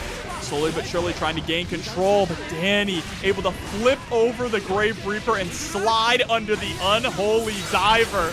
How do you keep this man out? Oh, it's looking like the answer for SYMPHUUKAI should apply Stain State and be the one to be the aggressor, but applying Stain State, even that is just such a task in these moments, and Dust has been genuinely unblockable. It's unblockable! Closes out. Looking at the tools on paper and seeing how the matchup has played out in previous iterations, I would definitely favor the gun on this one for sure. Yeah, I'm curious how things change with Testament being able to get more access to teleport and things like that, you know, but we'll find out. Yeah, K2D. It feels like you'll be able to do much better when you have, if Jack makes an error in resources, you will be so much better at being able to be sticky in those moments. But again, one of the standout things about Jack, the two things I praise him the most for is resource management generally is good as we run out of bullets here. And the defense generally holds up very, very well. Has some of the best blocking we see from any Guilty Gear player as we get counter hit at 2 character lanes away. Why am I even talking? What's the point? Uh-oh, but here we go, Jack. Trying to get started now. Able to score the throw.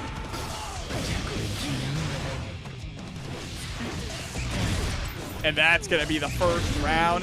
Just like that. Doesn't even go into the Deus Ex Machina. Trying to keep things short and sweet. There's a lot more matches to go. No reason to watch the movie on that one. Like to jump over. Keeps it to the same side. The drift is crazy.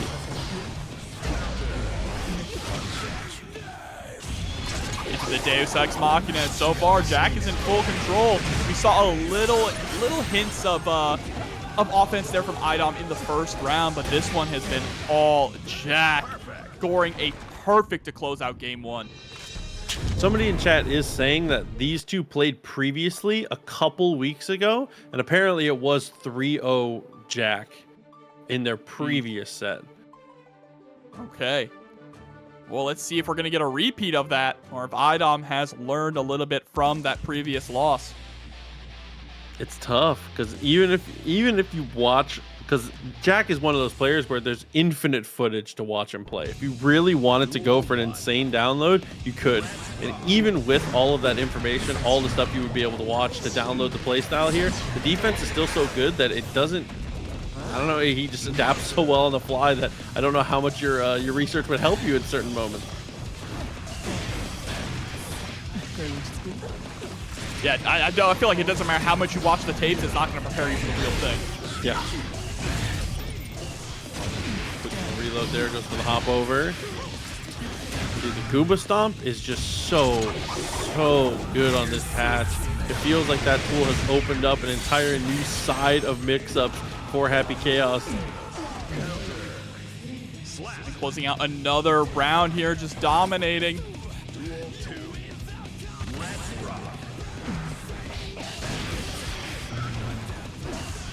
Oh, and things just not looking better here. Back to the, I was gonna say the double cross up there, but on the second layer ends up staying on the same side. That's gonna be a Deus Ex, a full reload, a hard knockdown, and iDom guessing for his life.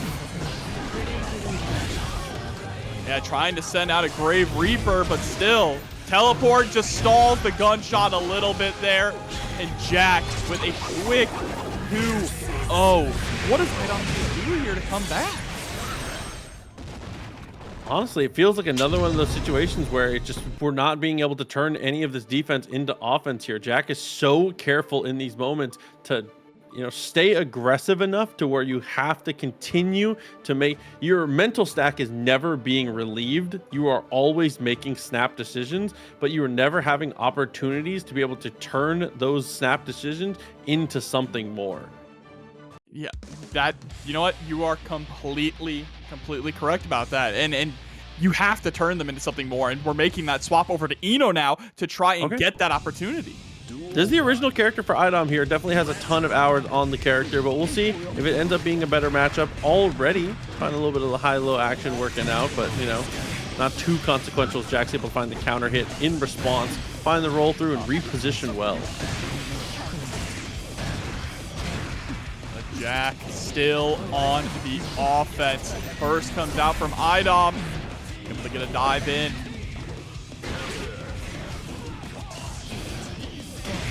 Just maneuvering so much, it's difficult for iDom to actually catch him.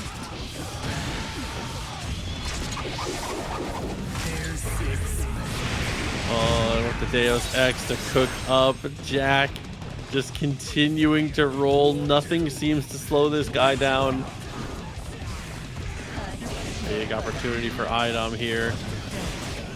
Fortunately, just having to give up so much real estate, backdashing to avoid the actual reticle getting the lock on is so much more consequential for Eno than other characters because the hover dash makes it so difficult to take that real estate back.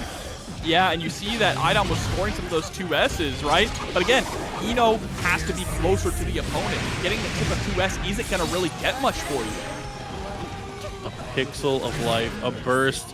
Hopes and dreams, but unfortunately hopes and dreams will not play. The surprise of the tournament so far has been well, the mechanical one, the furniture. Bedman and GCYOSHI have been, listen, they've been walking the 2-on-1 perfectly. You say 2-on-1, but Delilah ain't doing anything. Honestly, this is a 3-on-1 in Ram's favor, to be honest with you. Look at her! Look at her face! She's just frozen! Uh-oh, mortal counter there with the full risk gauge. Bends the burst immediately, but gonna get sent right back to the corner. Delilah, help! Help! Dude, she can't. She's just sitting there like, yo. Not again. Not again, bro. Ram, please. She barely makes it back to the other corner. She has to take a long run every time you go for the wall break. She barely makes it back to Bedman before we transition it again.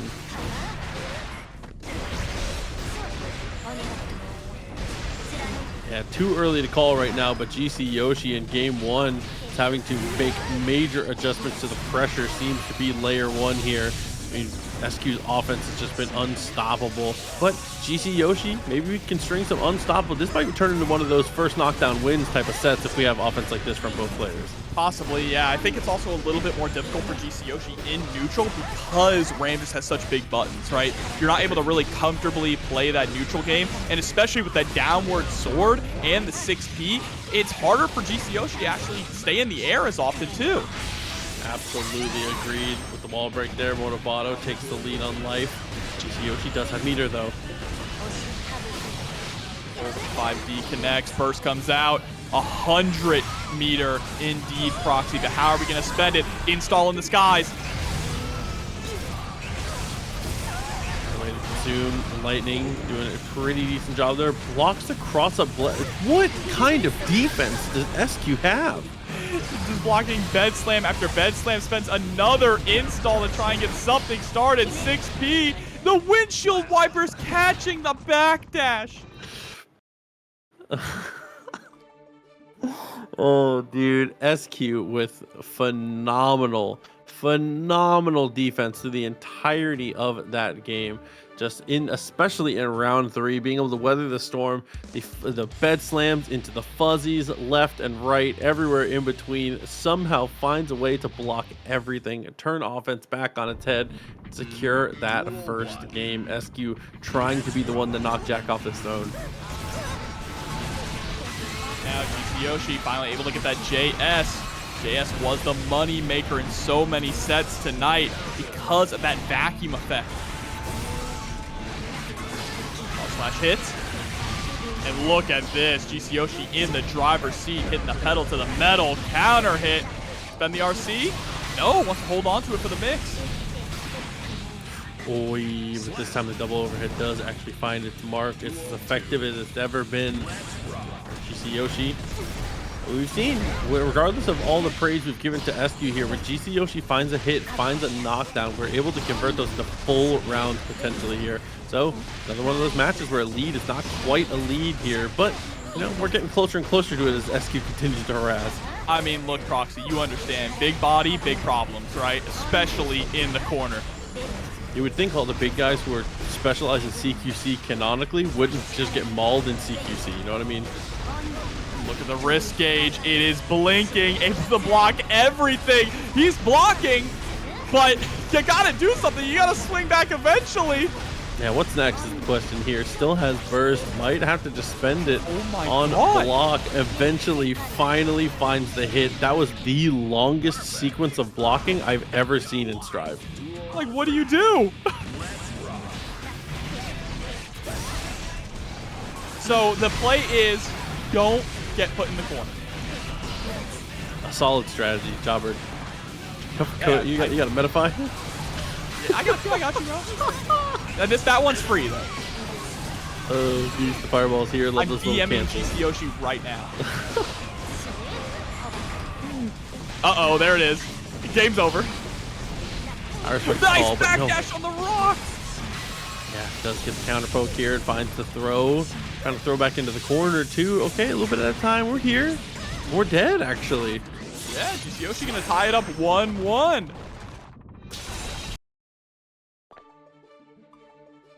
All right, good play there from GCYOSHI. Just buying time, trying to figure out the pattern and the habits, trying to see the frames.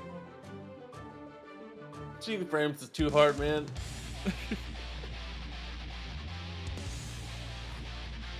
Besides, overrated.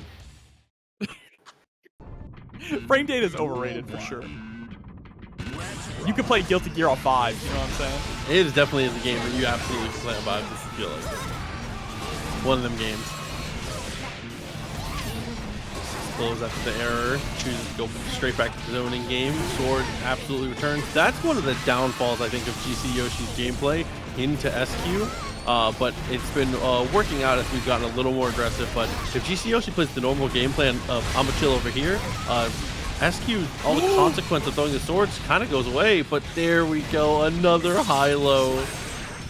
And this is the toughest challenge GCYOSHI has faced so far in this bracket, right? I mean, just when SQ gets going, it seems to be so difficult for Yoshi. But now, Yoshi is the one driving. Great blocks, though, from SQ. Having to give up a little bit of space now, back to neutral. Wow, air-to-air finds the mark once again. Tried to look for the throw on the dash up there. Couldn't quite. Stuck in the corner. Nice jump. It looked like SQ was possibly trying to bait out a YRC there.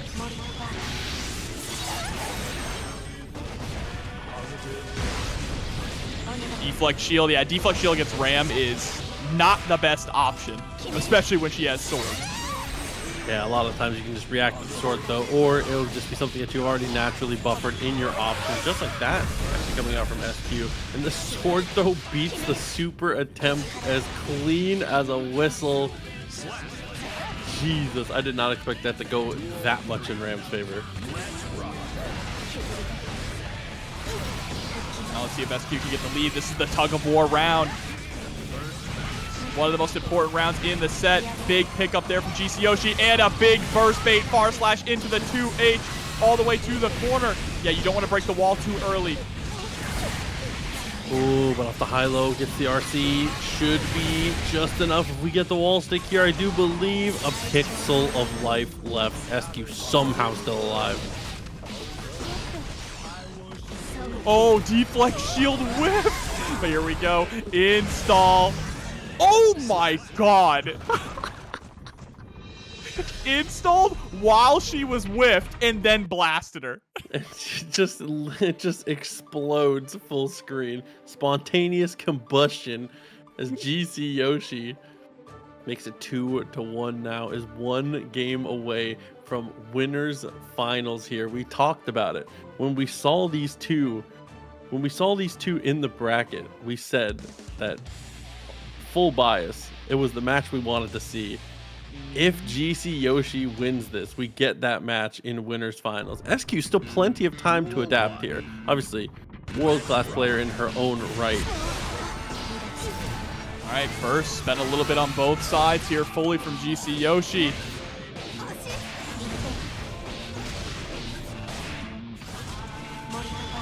Yeah, Mortobato, break the wall, positive bonus, hard knockdown, all the bells and whistles.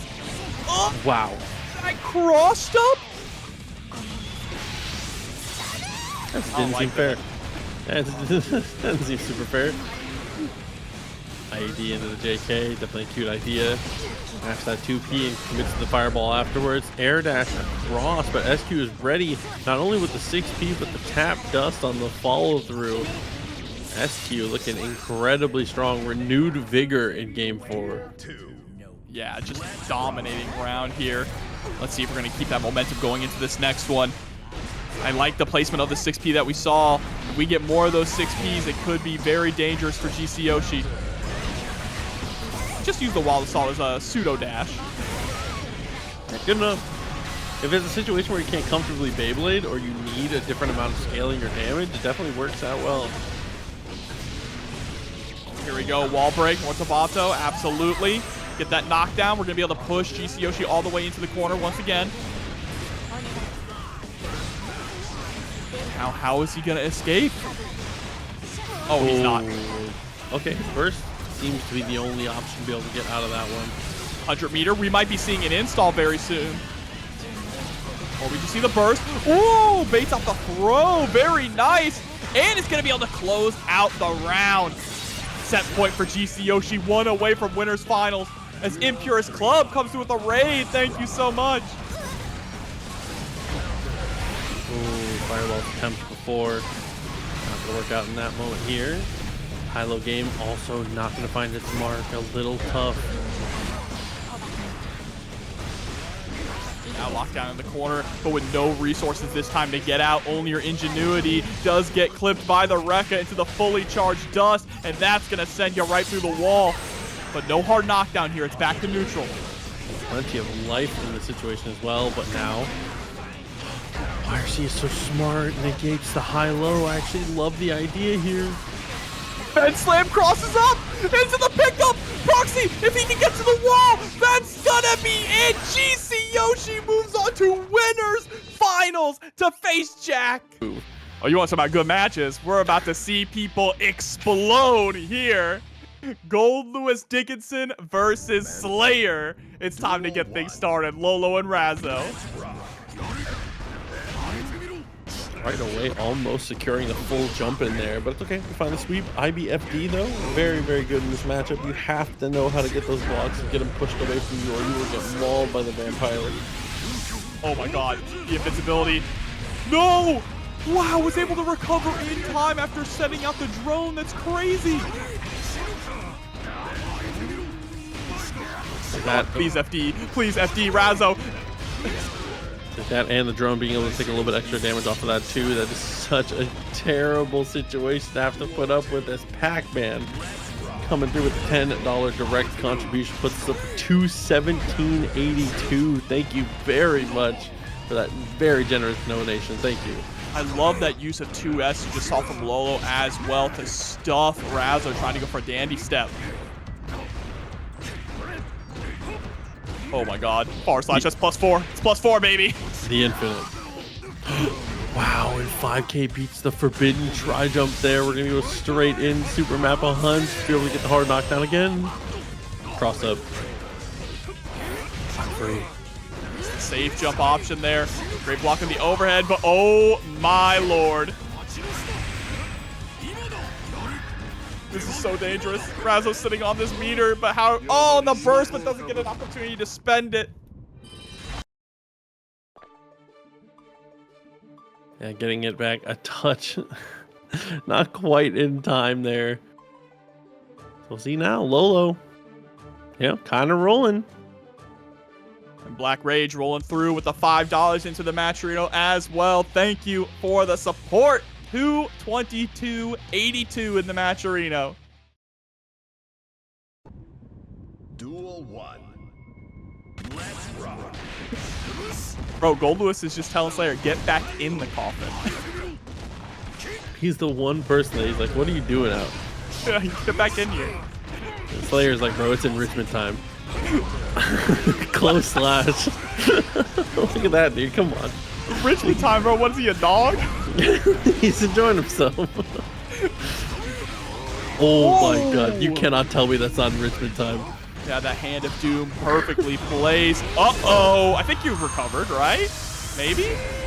Yeah, there it is. Into the dashboard for the punish. Enough to get the kill there with the pile bunker. Are you okay? Duel 2. Let's rock. Oh, right off the rip. Felt like we maybe could have got more reward in that moment, but unfortunately it's just a 2P anti-air and a blocked behemoth. Just not enough to be consequential here in the Slayer match.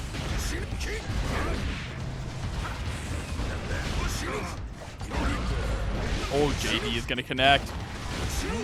Just wants to go for the knockdown option, not going for the max damage. Oh, going to be able to get max damage here unless Razzo decides to burst, which, nah, you have the life, or you have a round lead. No reason to be a hero. Yeah, she's not the type to try and go for the insane hero stuff, right? Because I feel like a lot of people, they'll feel juiced up, and they a lot of times will try and go for it here. But especially because, okay, I'll hold that till in between games here. We are swinging coffins right now. Please, FD, I'm begging you, Razzo. Oh, well, she didn't have any meter there.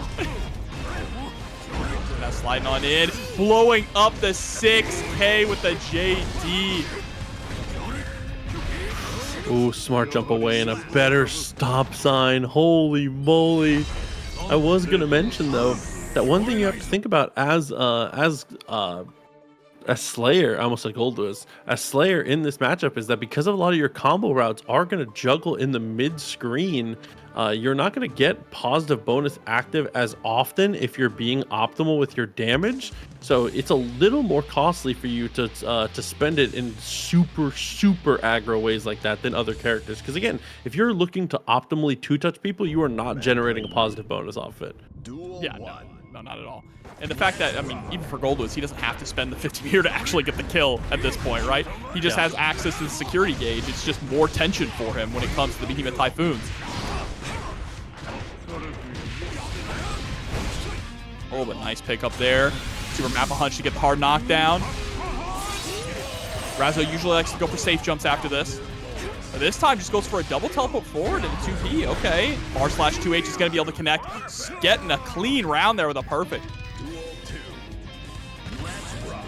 Look, I hear you, but I'm not used to seeing Slayer with no meter, if I'm being honest. Definitely. Oh, 2H connects. Yeah, I love the routing there, utilizing the Wild Assault.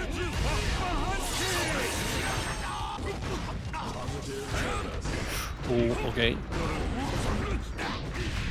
Punch out to the same side, gets the spacing trap with 5K here. Great damage, ends up securing the wall stick and the super Mappa Hunch. Coming up with the name. That Mappa Hunch obviously doing a good amount of damage here, but super? Come on. Yeah, and that's a Slayer round, a Slayer game. Slayer game. Those things are going to happen. Razzo up 1 now, up against Lolo's 2, so has to make this full reverse 3-0 to stay alive in the bracket.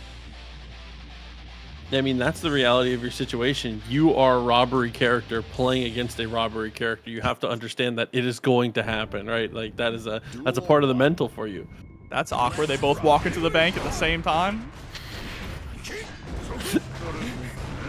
Matching ski masks, but not on the same team. It's crazy.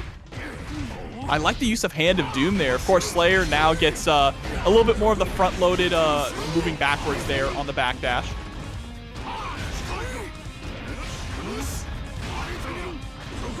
Yeah, no meter here to get the FD, trying to swing with that 2S. Gets the burst out, but now Razzo, she's got to be a hero.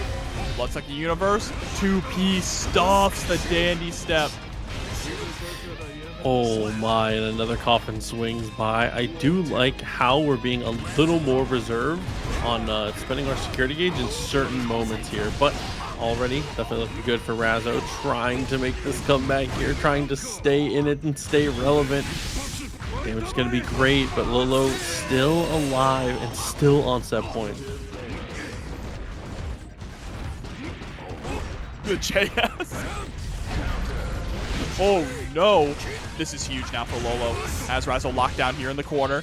Again. Oh my god, with the 5P anti-air. I was going to say Slayer doesn't have an invincible reversal anymore. The invincibility isn't frame 1 on Super Mappa Hunch. Ooh, missed out on the cancel there. Unfortunately, the Behemoth does not go their way, but that's okay. Close slash on the knockdown, evens the rounds up, even bursts as well. This is big. Absolutely huge. Dandy step all the way through. 5H with the counter hit, gets the burst out of Lolo really early on. Oh no. Bro transformed to Knuckles for a second there. Said knock knock, it's Knuckles through the wall.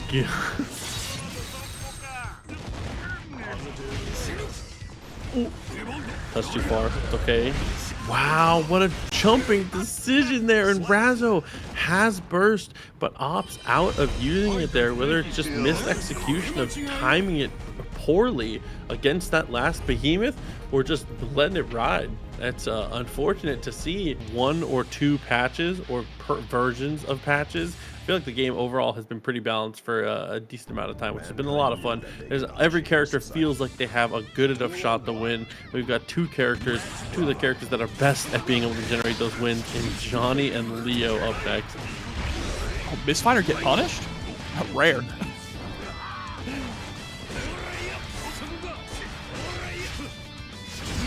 All right, now just trying to play that spacing game. I like that MFCR is just going for 5K after blocking his misfires, right? Even if you don't actually force Johnny to block, you're closing the gap with a button, which is nice. And I don't know what that was. But trying to send out a super and just swinging it goes. MFCR now attempting to capitalize. There's the run through, closing out the round. I wonder, that must have been a misinput. Misinput for sure, but I wonder what you were attempting to go for. You were trying to go for maybe a 6H? That's the only thing I could think of, is that he went for 6H but had already accidentally done a half circle backwards.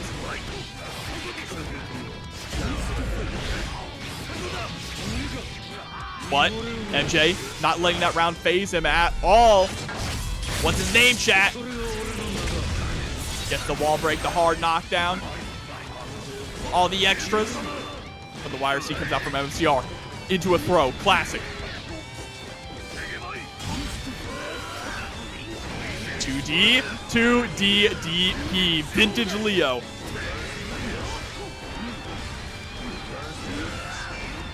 Look at that wrist gauge. Was about to start blinking. And now MJ stuck between a rock and a hard place. Gold Burst is able to connect, but your Gold Burst is not going to get you anything. We're going to the next game. And now you see a difference here. When MFCR went up against GCYOSHI, you did not see a lot of 2D at all. Now that he's back on stream and he's playing an opponent who stays on the ground, we're seeing a lot more of 2D come out. It has been such a good tool for Leo since day one of this game's release. Even since back in the betas, to be honest. The MFCR looking strong here, getting game number 1. Let's see how MJ is going to clean things up. You got to figure out a way to try and keep MFCR out. You don't want to be caught in the scrap. You don't want to be brawling with him at close range. And the way we're going to do that is with more of our long-range buttons and, of course, the misfinders. But the problem is when Johnny whiffs, he whiffs hard.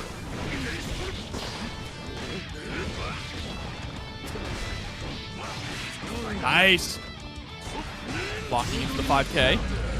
Oh, but the card cut this time not going to hit either because MFCR goes for a well-placed burst.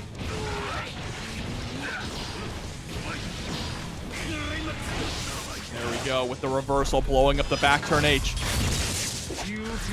More J's. Into the safe jump. Send out the card. This time gets the guard break, but you got to watch out for the flash kicks.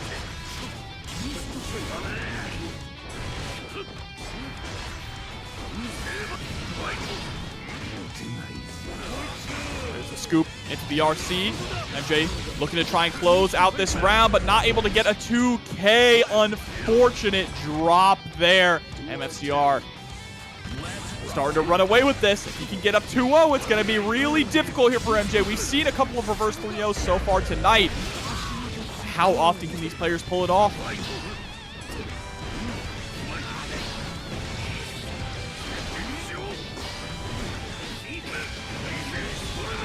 DP spike you down to the ground, into the run through, back turn, trying to chase down, and nice call out there from MJ to blow up the 2D. Reversal super. Time to get some offense start, but you gotta watch out. MFCR sitting on 100 meter. Berserker Barrage clashed into another Mistfinder. Oh my god, that was a hell of a reaction too. Saw the normal coming out during the freeze down, during the slowdown, baits the burst as well. MFCR, what can't he do? Burst still intact, is able to make it 2-0. That's TNS's own. Trying to run away with this. Already had to take down Marvelo and Dany just to get into top 8 proxy. Yeah, honestly, like in the most positive way possible, like freak of nature activity. I cannot believe that you can like play that many high profile matches in a row and still have like the energy to keep rolling. Yeah, that gas is still burning in the tank. Maybe burning a little too much. Empty jump DP is a wild decision. Doesn't get punished too hard for it because we had burst to cover it.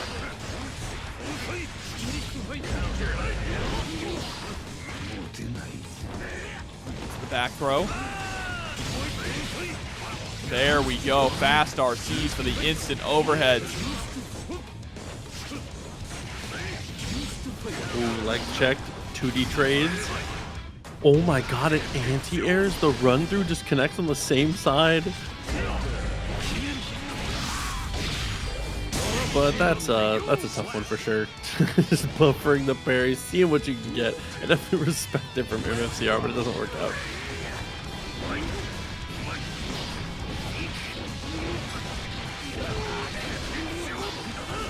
All right, axe kick is going to get backdash.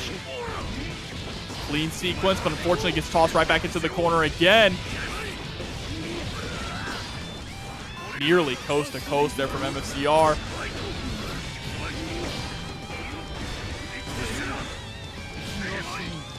Boy, in the overhead, straight through to business. burst available for MJ. MFCR almost has theirs back on the table. Here at set point 2.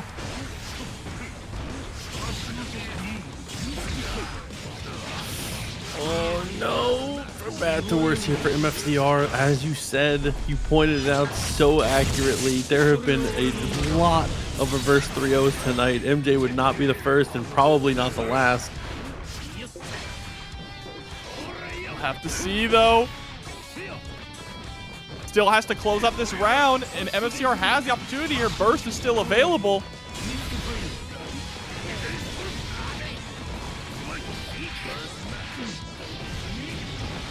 And might be running away with this proxy. If he can bait out the burst from MJ, that might be a wrap.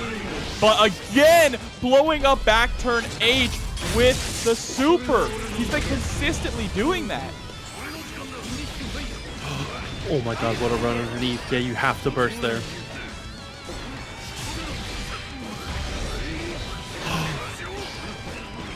Still not enough to kill. Had to spin the YRC to the...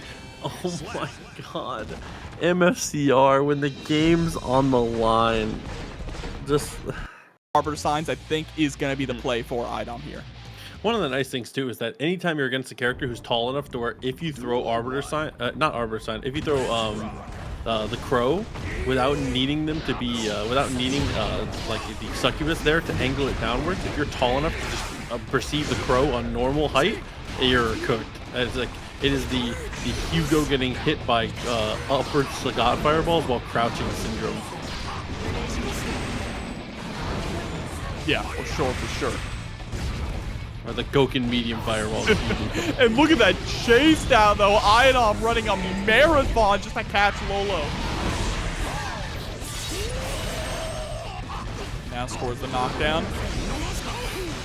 Wow, what a backdash and an even better White Wild Assault here. Looks for the run up there, but no. Grave Reaper. Succubus set up behind. We're just needs to apply Stain State. We backdash another attempt at Arbiter Sign. Here we go, 6P, yeah, should be able to close this out. Spends the Wild Assault as well. iDom getting around.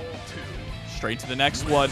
So far, yeah, it's playing that control game, right? You want to just kind of play a pseudo-zoning game against Goldlewis, but you got to be careful for those JDs. JD is going to be one of the best tools for Goldlewis to get in. Okay. On the dash up there, use the teleport just to swap sides of the screen. Definitely very smart. We're gonna burst, actually. Okay. With iDom in an interesting position, has to continue to backdash. 6B, one of the star tools of this matchup. Star tools even of every matchup. System Works, even Arc System Works acknowledge the best 6B in the game. Yeah. I mean, and they nerfed it from top 1 to like top 5. Oh, but Farslash is able to hit. Not gonna be able to actually combo though because it caught the backdash. Oh, we knew that slow Grave Reaper was actually going to be able to break through. It was very, very close another time. And again, like I was talking about, being able to use the Crow without needing to have the Succubus set out is such a godsend. Oh, but does get caught by the White Wild Assault. Big knockdown here for Lolo. Can we capitalize? 6H, you're dead! Like, come on. Oh, no! He missed it! Missed the down with the system! Are you kidding me? But no! iDom got too greedy with it. Thought we could ID over the drone. Thought for sure we were going to be cooked there. The game was in our palms. iDom just barely misses out on the comeback of the century at a moment like that. Let's try like the air there though. Lolo with the backdash into the behemoth. Plenty of security needs to be able to work with here if we get some kind of block going.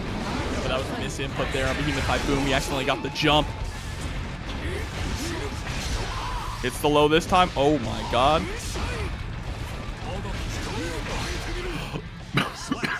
I choked my own spit. Why can he do okay, that? Proxy. It's okay. Why it's not can he okay. do It's that? not okay, actually. I don't know why he can do that. I don't know. It has to charge slower.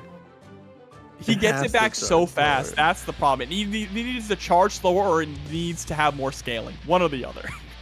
Leave it unscaled because it's funny, but make it charge slower for Duel God's sakes. Let's rock. right off rip, full send. Seeing already still has that cancel available. Didn't even have to use it in that moment. Good damage. And now looking to execute the RC and finds the low. Unbelievable round from Lolo. Just obliterates iDom's life bar. And might just do it again. The jumping connects. We have to burst immediately.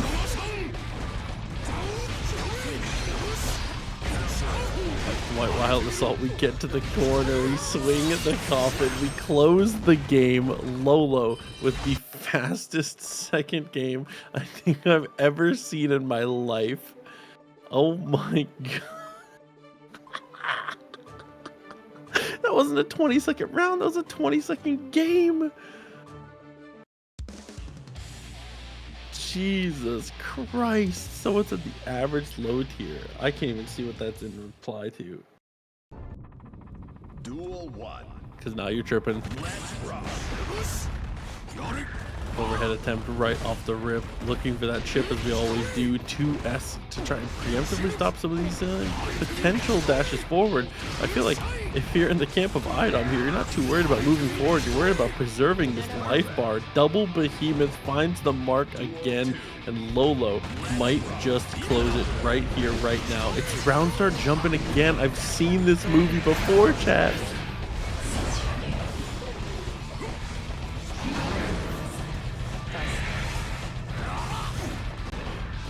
Wow, what a 2P. 6H behind it as well. We RC forward. Please live. Please be alive. There's no hope. There's no hope. There's no justice. There's nothing but death and decay. Lolo is too good. Load times. It was actually unbelievable. I just ran to the bathroom real quick and Nope.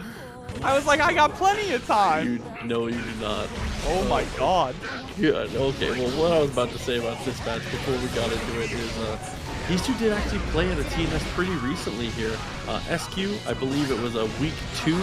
It was one of the weeks that Jack did not enter, I believe. MFCR took it down to the wire, was very, very close, and has had very close matches in this matchup. And that was considering that Ram at the time was bugged to be buffed, and Leo at the time was bugged to be nerfed. So he's already shown that he's well accomplished in this matchup here, but SQ was able to take that previous set. And SQ looking to take this round as well. Got to be careful though, 50 meter available. Big whiff on the flash kick. And SQ getting the first blood. Shout out to Marvelo for the raid, by the way. Love you, homie. Always a pleasure to get to watch you play. Appreciate you for coming through as always. All right, heavy slash is going to be able to connect. Oh, no more Tabato there. Looks like we already committed to the Rekka. Just DPing out of harm's way. Oh my god. At this point, I feel like it's less to avoid harm's way and more to just... We are so aggressively looking to place the other in harm's way. As the dude's doing the trolley problem and just pulling the lever as fast as possible. He said, yeah, everyone's going down. There's the RC, and just like that, FCR keeping this even, neck and neck.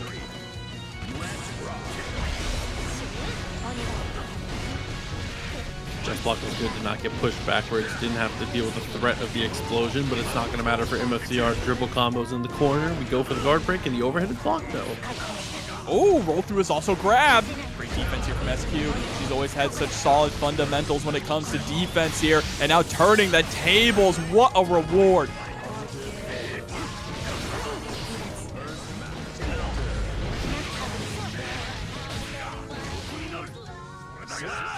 Ollie.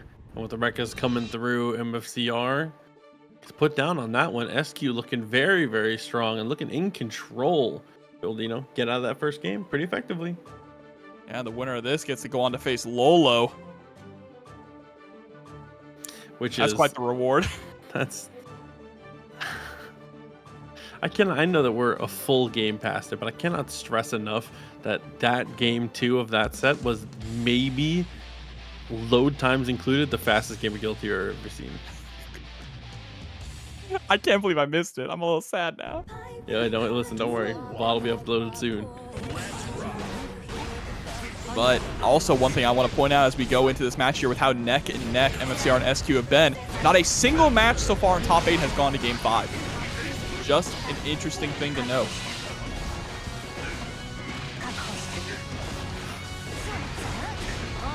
Okay. Plus that's definitely strong. Max distance on the far slash there. Ends up with the sword taken away.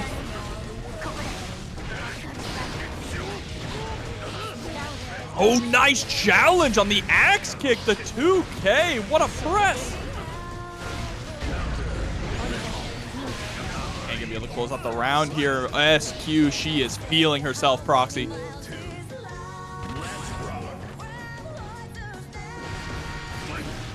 Oh, Max distance weapon poke again. 2K, 6P. Not going to be quite close enough for the follow-up, but that's okay. We generate a knockdown. We throw some swords. Everything looking good right now.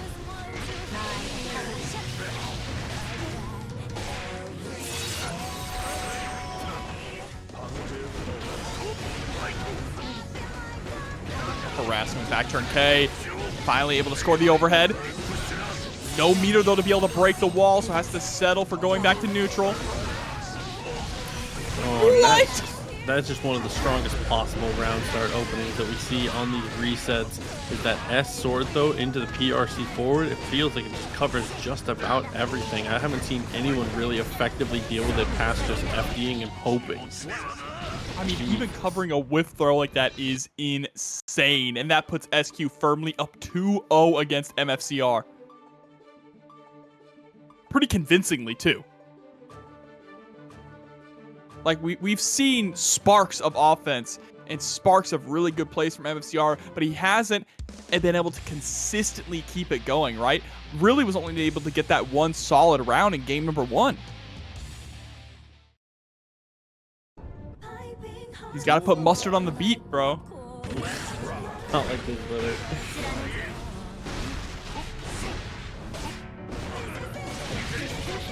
There we go, flash kicking through the Rekka.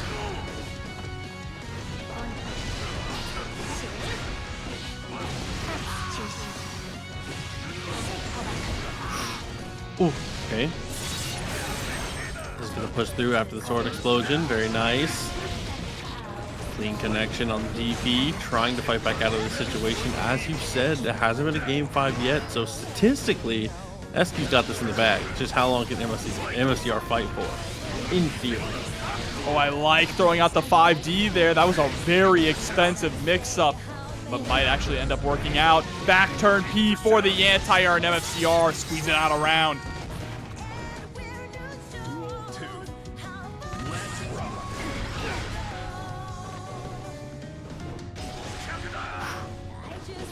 That's a little attempt. Oh, the run through! You just send it from full screen. And if it works, it works. That forces SQ also to turn up the heat a little bit. No more just walking back and forth in neutral. It's time to send out buttons. There's the delayed 5K to stuff the 5K from MFCR.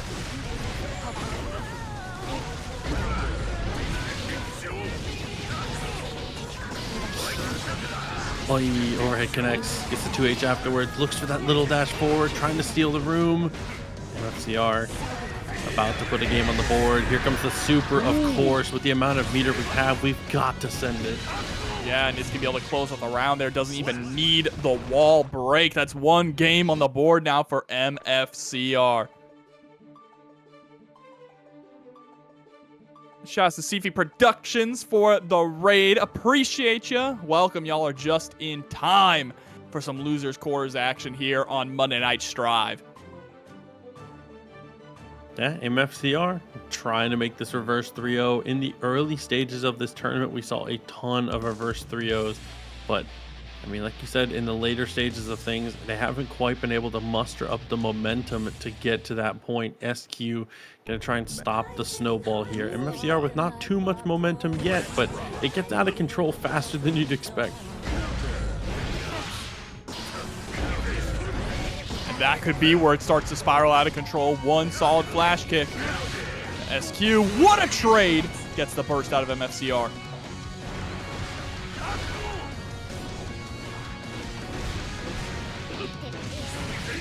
That unstance into the 2K, so much more range than you would think.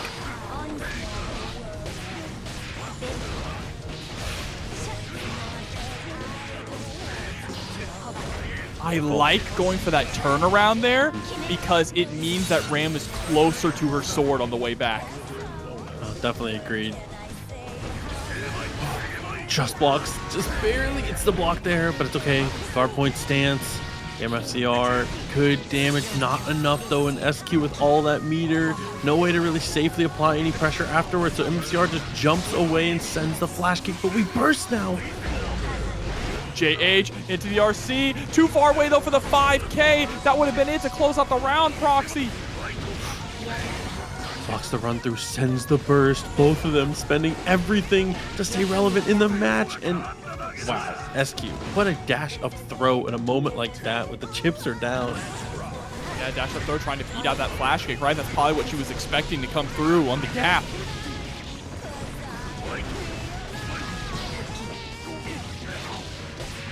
And man, SQ has been doing a phenomenal job, and not only challenging back turn H, but challenging axe kick as well.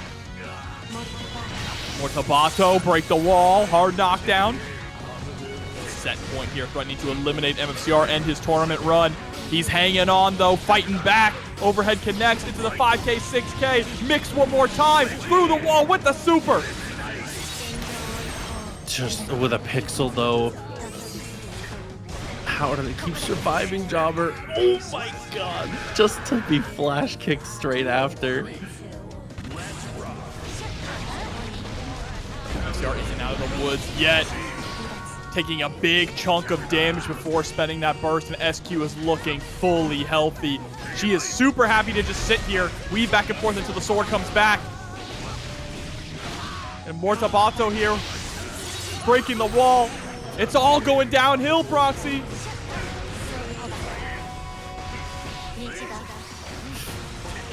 RC forward with the 2K2D, YRC buys some space, back throw, and MFCR, we're in this all of a sudden.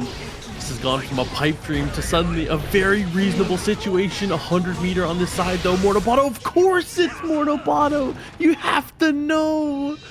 And Jack versus GCYOSHI, the match that we wanted to see. We got it. Winners finals. Can GCYOSHI do it? Can he take down Jack?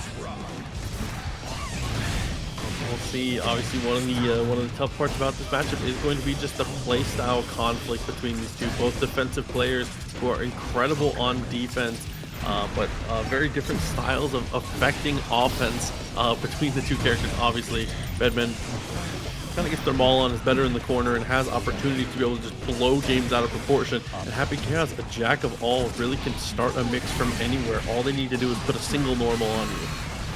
Yeah, and I was really curious to see how GCYOSHI's airborne game plan was going to play against the gun as well. So far, seems to be doing all right. Going to be able to get the wall break here with the super. Not quite enough to kill, but the hard knockdown is so valuable.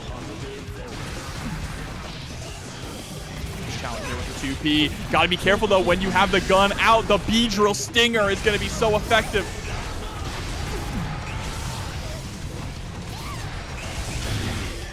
Oh my. Error coming through. Max distance secures a poke. Definitely looking very, very good. Okay. Down the low. Oh, looked like he was gonna bait out the burst, but I think he got caught in the air dash.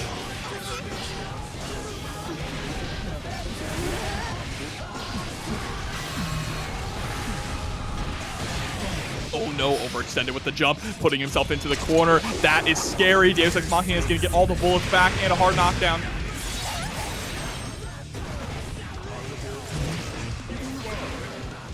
There's the YRC, well placed. Bed slam. Again, just with the whiff. Whiff on the rising normals. Hey, sticking the legs, very nice. Deus Ex, full reload. Focus is looking okay too, so plenty of time, plenty of resources here. GCYOSHI, while still sitting on the lead here, has to be a little bit nervous in a moment like this. YRC is the choice, and stutter step, which looked like a throw, but Jack doesn't bite. Jesus, how do you not try to tech there? Don't know. But one thing I did notice is that Jack was able to land a 6P on the JS attempt from GCYOSHI. And again, if you can consistently do that, you can lock down a lot of GC Yoshi's neutral game. That's another 6P coming out. GC Yoshi forced to spend the burst to try and escape from the corner. Oh my god.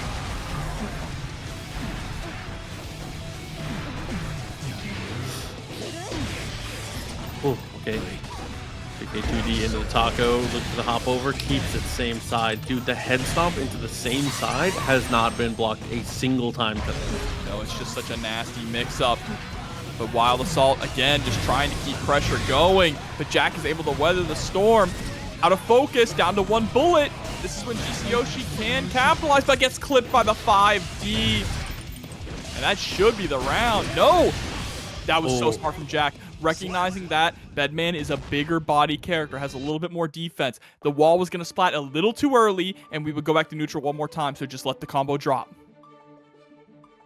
And after a couple matches of just breakneck pace, characters literally being vaporized into mist over and over, that is the longest first game we've had in quite some time. And Jack, it's just he's just too solid, able to grind it out, doing so well at every single aspect of the match right now. GC Yoshi keeping it close, but hasn't quite been enough yet, but plenty of games still to be played. Alright, going the throw. Bro, he can OTG close slash into JK, excuse me. You know how it goes. Or J2K, excuse me. Ooh, tricky little mix there. Able to score the throw into the RC. Absolutely. Take the round, GC Yoshi.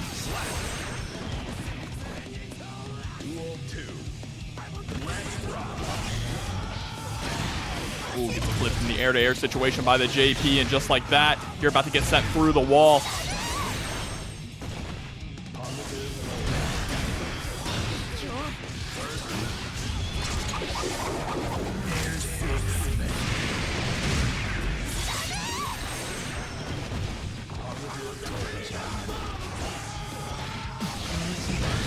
To the throw, fast RC. Deus Ex Machina might just be enough with the guaranteed wall break damage.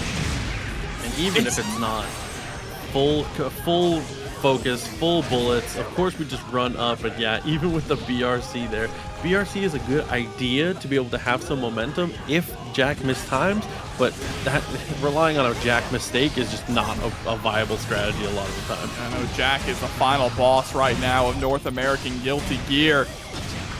GC Yoshi is fighting valiantly here, but is now locked into the corner. 2K2D burst. That's good. Burst was able to actually get him out of the corner.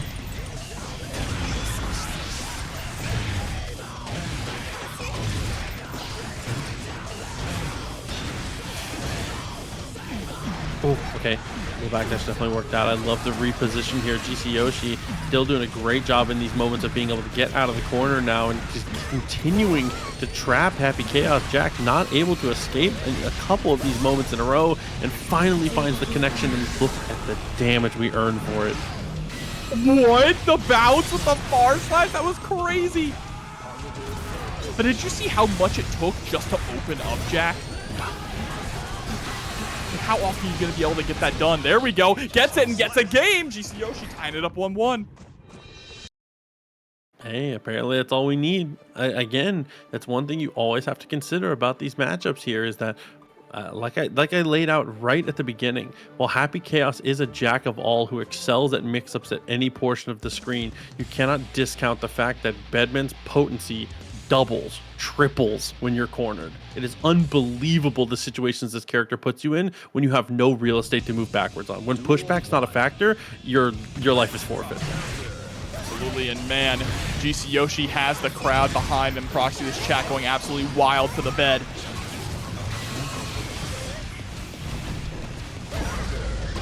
.6P gonna connect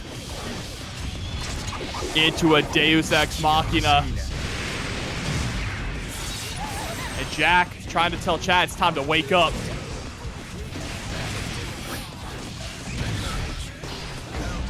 Ooh. Close slash into the BRC. Oh my god, is able to get the dust afterwards there. Listen, chat, if you could spell Yoshi correctly, you could power him up more. Clean these up. That's crazy. trying to go for the high-low. Ends up going with the Wild Assault for one little bullet back in the chamber here. Focus ends up hitting 0. So GCYOSHI with a counter poke and an opportunity. There, but it comes back here for Jack, down to 2 bullets. Bro, he took 1 shot, reloaded 2. Crazy how he finds the gaps at all times. But now GCYOSHI playing that lane game again, and it works out. Guard crush, right back in, another turn. But 2K, Jack escapes. Oh, gets the throw though. And the cross up, such a crazy deep cross up here. It's gonna go Deus Ex for a reload in a terrible situation for GCYOSHI, looking down the barrel of a 2-1 now. Not quite yet. There's a 2P. GCYOSHI sitting on a lot of meter. Goes straight into the install. Jesus Christ, gamer. That was a lot of explosions. And there we go. JP air to air. GCYOSHI staying neck and neck with Jack. Ooh. Couple amazing shots in a row. The anti-air game has been looking clean, but Jack is still in this. There we go. Up again. Actually mistimes the mix-up here, but still finds the hit afterwards. A good burst timing from GCYOSHI. Don't be scared. Just spend it. And Jack is more than in this. He's about to get a 6S into Deus Ex Machina here. Not going to be enough to get the kill. Most likely. Yep. Nope. But still, a similar situation. Been Pixel every time tonight. YRC, we burst the YRC. Of course we do. And with the deflect shield, of course we still just take the shot. You cannot deflect shield Happy Chaos. It just doesn't work against him. It's just not a selectable mechanic. It's just, there's so many situations where he just naturally does what he was going to do anyways, and it negates it. It comes up so frequently that you put yourself in a position where, okay, well, I spent half my burst, and all I did was make him spend 2 more bullets, which is just such a rancid trade for you. I mean, look, Proxy, Happy Chaos, he's so good at whiff punishing. By that we mean he whiffs and punishes you with a gunshot. It's so difficult to really get in on him when a Happy Chaos is firing on all cylinders like Jack is. All those years of me jokingly talking about balancing a character by giving them a gun are coming back to bite me. Nice jump in there. Bedman get a little closer to the corner here, looking for the double overhead. Does actually find it, but Jack with a BRC, a very late BRC, into bursting the YRC is just going. Jack's going rabid on the offense right now. It sacrifices the burst to keep momentum. That's huge. Oh, but there we go. White Wild Assault finally coming through, fully charged. Hold the alley-oop with the wall splat, but we're right back to neutral though, and 100 meter on Jack's side. This is so scary. We're trying to go for the deflect shield. That will not save you. Deus Ex Machina. Jack sitting at set point. Yeah, again, it's just it's a mechanic that's very difficult to use against this character. If even in those situations where you normally would be able to get the push away, a lot of the mix-ups just time themselves perfectly to completely avoid it here. That's 30 your life off the table for GCYOSHI. A tough road ahead. Oh, and gets clipped by the gun in the air. Just having to be aware at all times if Jack has the gun out, if you have Curse on you, it is so difficult to manage. And the bad thing about Happy Chaos, or excuse me, about Bedman in this matchup is before he dashes in the air, he floats for a while. You're just a sitting duck. And he also, the elephant in the room is GCYOSHI. It's Bedman's huge. It's so easy to take the shot, find the hit. The flex shield comes through once again and gets thrown for the troubles. Losers finals, excuse me, has the opportunity to get the run back. First has to go through whoever the winner of this match is, SQ versus Lolo. But with Jack sitting in grand finals, Proxy, like, I don't know what you do to take him down.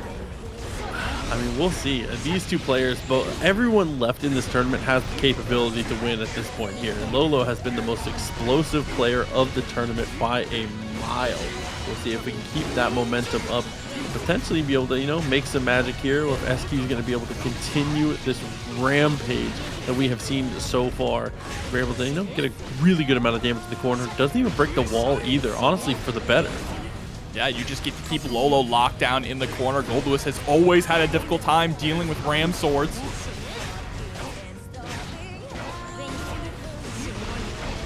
And I feel like Ram Sword's definitely a big part of it, but I feel like one of the biggest issues with this matchup is just 5K.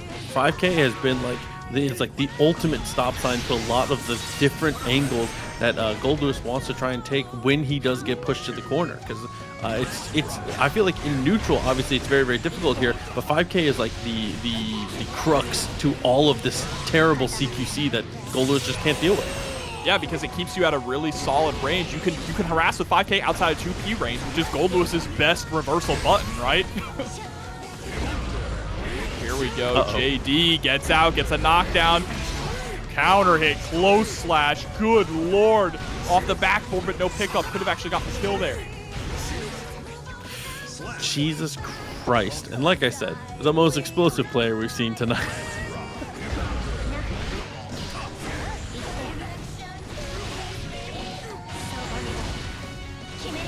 Gonna get sent through the wall. Right back to neutral. Lolo building burst back up immediately. Same thing for SQ, but who's gonna spend it first?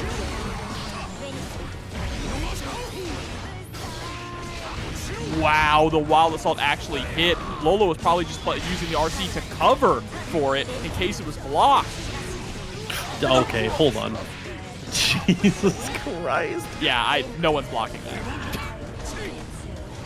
Dash up and look for the 2K there. SQ content to backdash a bit. You die for this? Yes. Yep, goodbye. Oh my god, I forgot that Skyfish is just the best move in the game now. It's so good now. It's just so easy to combo into it now.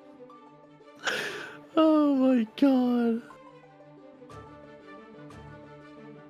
Respectable. Sometimes you gotta do it to them. They wanted people to use it more, more creatively than just using it at full screen to try and take away people's burst, or not burst, excuse me, tension. And you know what? They got their wish. The Gapling gun is the craziest thing I've ever read in my life.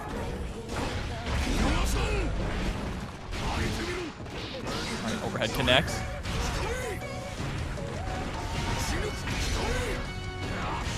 Oh, those behemoth cancels. Has another one. And look, you just keep the pressure going, and then the security gauge just comes right back. Oh my god. And then you just get double behemoth, the tenderizer. Ram looking like ground beef right now, Proxy. 6H through the wall.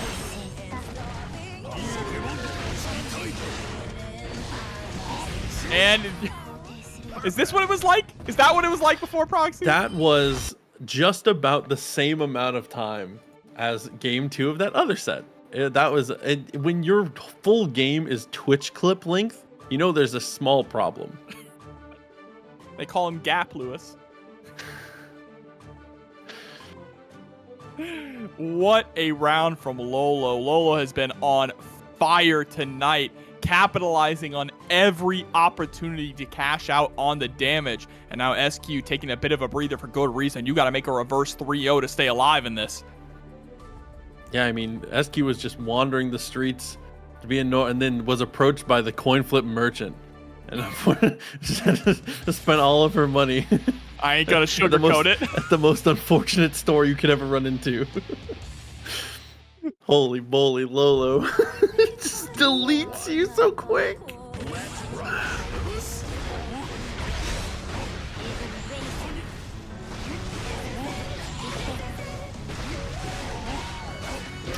Now in the corner here, Rekka 2 is going to be the starter. Ends up spending the burst, which is definitely a good decision. Tries with a sword that we don't have, though. Yeah, and that's one of the big things, right? Is that now that since you can't just pick up the swords manually, you got to be very aware of which sword you do not have at which time. Oh my god. Just send you right back to the corner. 6H into the big golf swing. Canceling more behemoths. It ain't over yet. Now your life is forfeit. Set point for Lolo. Jesus Christ. Like what? Okay, 5K. We're good. Restabilizing. Woosah. Nice throw. Okay, we're back. SQ is in control. Able to score the throw. Goes for the OTG into the rock. Oh, that H throw. Oh, the timing of the sword throws has just been perfection. Being able to cycle through and always have the threat of the projectile on the table. That's a good way to start your comeback. Ooh, okay, JH. Triple overhead, but not able to convert off of it.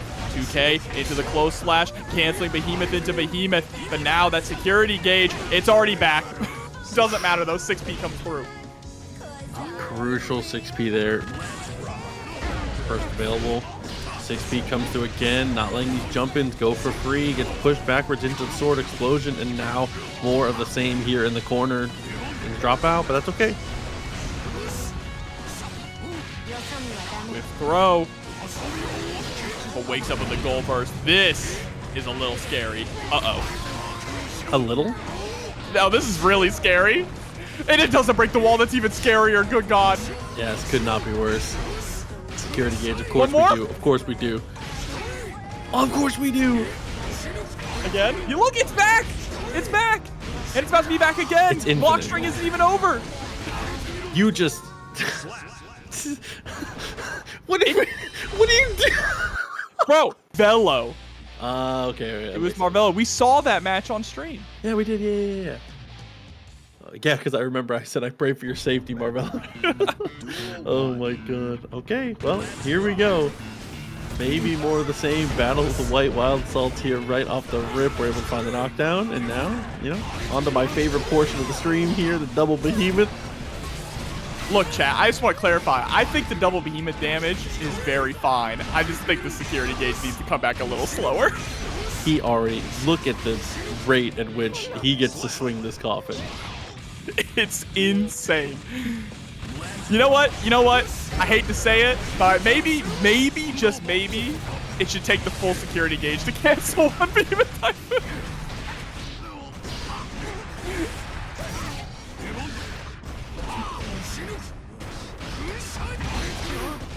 Okay, yep, dumped with the overhead. Into a throw, headbutt the bed. Okay, good block on the start of the sequence there. Looks for the air-to-air. Touch too far, but that's fine. Good Nice block! Head slam in the clash there on the JK with the 2D. Trades are going pretty well, actually. Beyblade goes right on in. Soft knockdown. And I like it, playing a little bit more of that lame zoning style, right? Capitalizing on Goldlewis's big body nature and slower movement. Help. Still alive? Oh, I think you're dead, right? Or is he going to pass all the way through? No. No, get sent to hell. The explosion ends up trading out. That was terrifying. I actually did not know. You just said die. Just die. Okay, security gauge. Sub. Gonna go straight in for Skyfish, but luckily it doesn't just consume all the security gauge. The longer you hold it, the more it changes the gauge. Oh, big whip there on the 2H. GCYOSHI spending the burst to try and maintain the order in this match, maintain the pressure, but gets knocked out of the skies with the White Wild Assault, and the YRC is blocked. Too far away for the wall bounce. GCYOSHI being saved by the hand of God.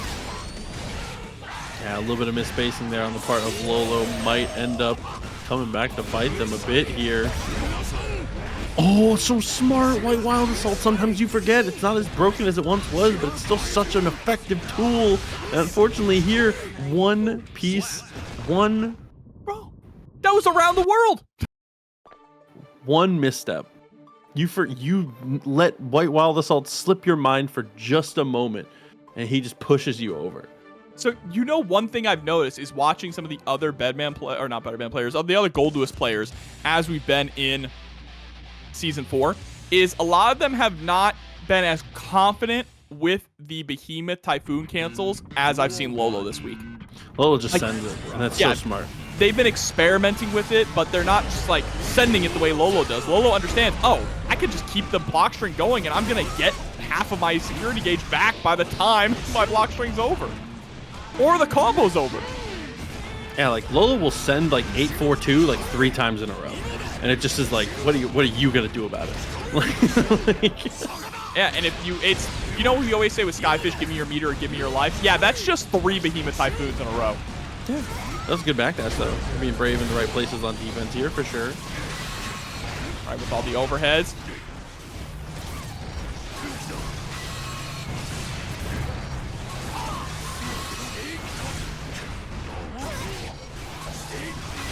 Lolo slowly but surely, yep, just waiting for the right opportunity to swing. Nice deflect shield, putting us back to square one.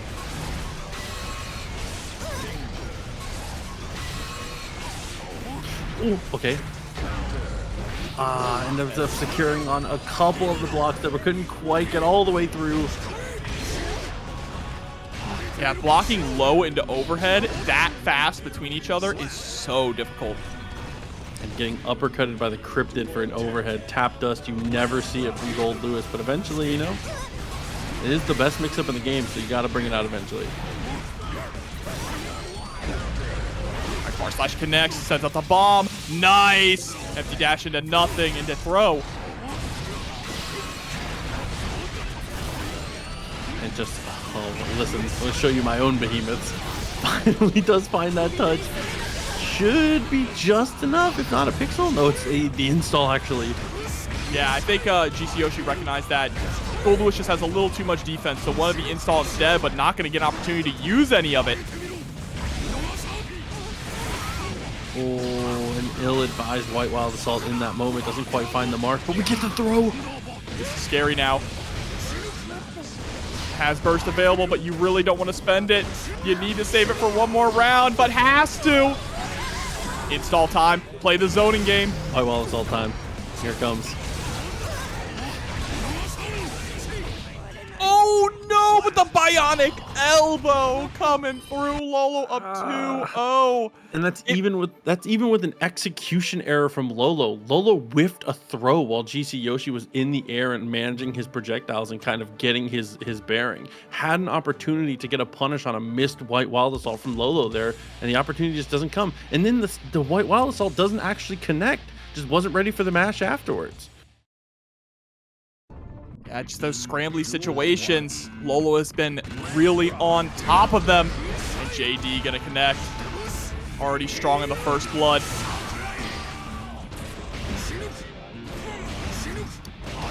Back to the old, listen, it ain't much, but it's honest work. Wow, cancel again. It's like Nagoriyuki high-low. It's like Shizu versus Beyblade, but you chip you to death. And there's no blood gauge to worry about. I think did GCYOSHI get hit that round? A couple times. But it's set point now for Lolo. GCYOSHI not letting it phase him though. Sticking to the game plan. What a cross up into the low. Oh no. But consistently hitting with that. The 684 Behemoth. Jumped over to the cross-up 2Bs there, tries to set out the drone, isn't quite able to. White Wild Assault spent as well, but there we go, a counter hit punish. Yeah, and that was anti-air 2P. God button on Goldlewis. Huge pickup. Oh, your health bar. Oh my god. Just wakes up with the reversal super. Is going to be able to connect. 100 meter though on Lolo's side. This is a danger zone for GCYOSHI. You can't afford to get touched.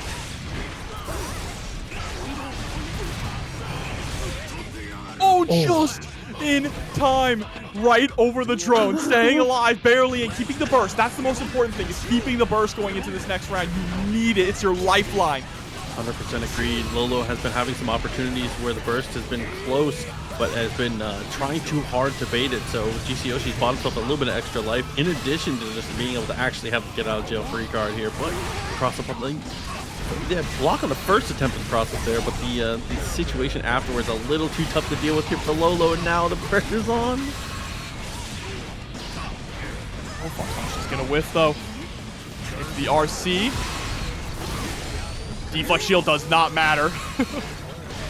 That's actually way better for GCYOSHI that Lolo used the deflect shield, bursts off the table.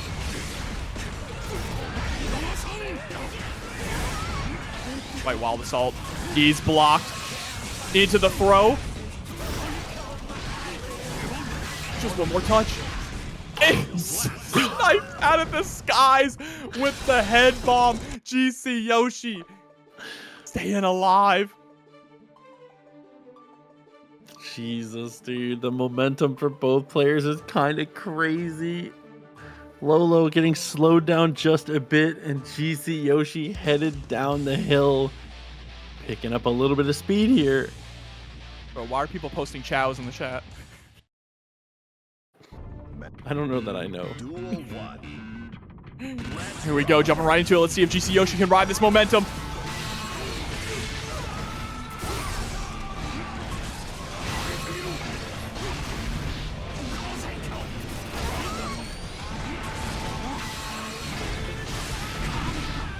Yep, able to get the hit here into the Beyblade. The backdash into the throw. Huge for Lolo. Setting up the drone into the 5D. I have a blessing for GCYOSHI not to take a ton of damage. I mean, it was a lot of damage, but not as much as it could have been. Yeah, as long as you're alive, count your blessings. But here we go. Great use of the super. Very nice. And gets the RC. That's going to be able to close out the round. Duel 2. And GCYOSHI, you can feel it. The momentum, it's building up. There's the 6P. Lolo with no burst going into this round. Bed slam connects. Alley-oop with the head bomb.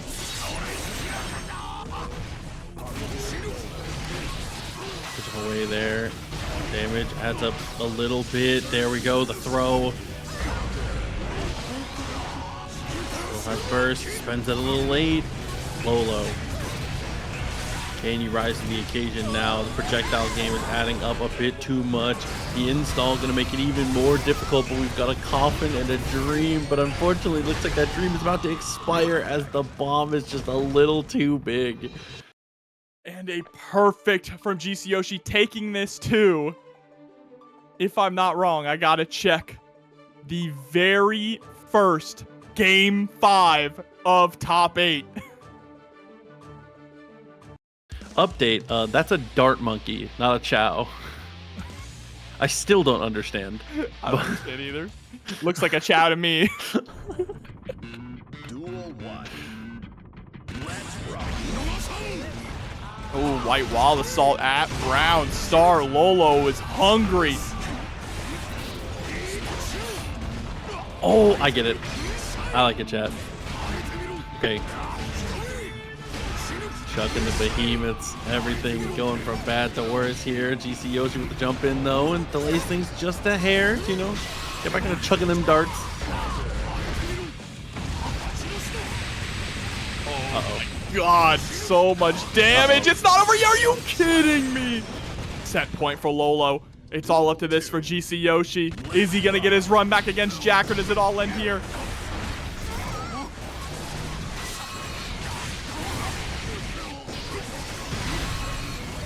Wow, that deflect shield lasted ages. It felt like it sniped out of the skies again. Low connects, burst immediately. He had to. A little bit of security spent on the Skyfish. Ooh, the error doesn't get much else out of the mix up there, but we're able to RC and establish ourselves on a high low. He hits and gets the follow-up thanks to the error.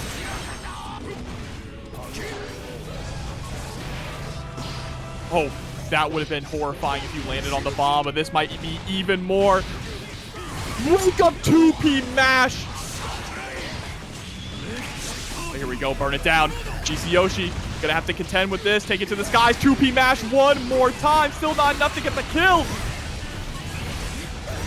Trying to burn this life away and does end up getting the poke. It's down to the final game, the final round. GCYOSHI higher on the resources right now, but are those resources going to matter? Will you stay alive long enough for them to see the play? And so far it's looking like yes. Dart monkey mode engaged, but the anti-air behemoth. I like the idea of hanging back and trying to whittle down Lolo, but oh my god. Yeah, bursting right before the wall splat. I like the idea, but that's it. You can't get hit. If you get hit, it's gonna be it. Slowly building up that meter at 50 tension now. GCYOSHI taking the life lead as well. Challenging back with a 6P. Oh no, and that actually should be enough. No, the combo drops in the back throw. This is huge. Gets hit by the overhead, and with the wall flat, that's gonna be it. Lolo eliminating GCYOSHI at 3rd place. Entire planet. Thank you for being here for this tournament, Bro. and congratulations on making the money. And yeah, please come back more. Please come back more. Ooh, Here we go. Yeah, right in the grand finals with no delays. Lolo wants the smoke up against Jack. We didn't even get time to process that proxy, and we're already right back into the fire. I'm emotionally unwell. Matchup goes for the roll. Good block on the first instance, but the throw is a little too slick.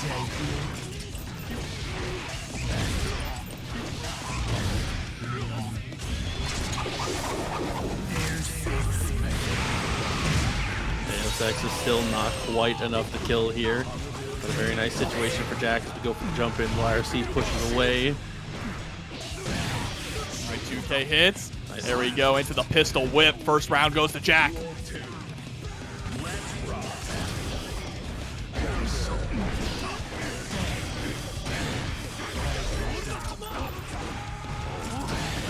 And it's just classic Jack offense here. Rinse and repeat until you get the hit, cash in the meter, reload the bullets in the heat of battle. Oh my god, and that low head stomp. It's just too sick of a mix-up there. Gets the jab and tries to fight out of the corner here. Again, the jab works out. But there we go, finally the overhead, some significant damage.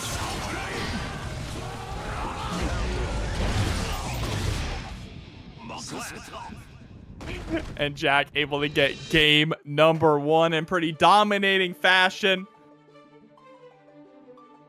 And Team Spooky coming through for the raid. You did it to yourself. I did do it to myself. You know what? Shouts to the homie Spooky. Good to see you back in order, brother.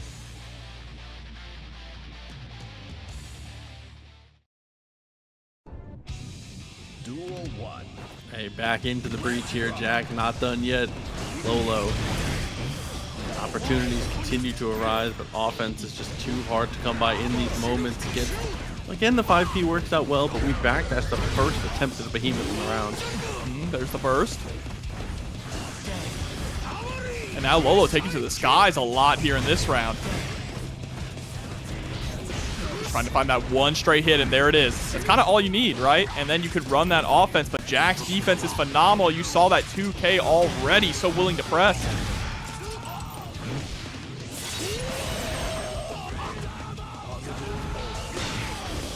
Wow, anti-air 5B, a little taste of your own medicine. 100 meter already built up. Recharges the focus, loops the situation. It's not a lot of damage, but it's another hard knockdown. And what else could you need?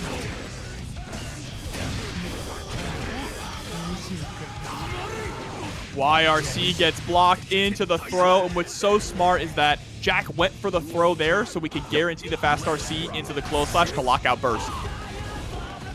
Absolutely, as good as it gets in a moment like that.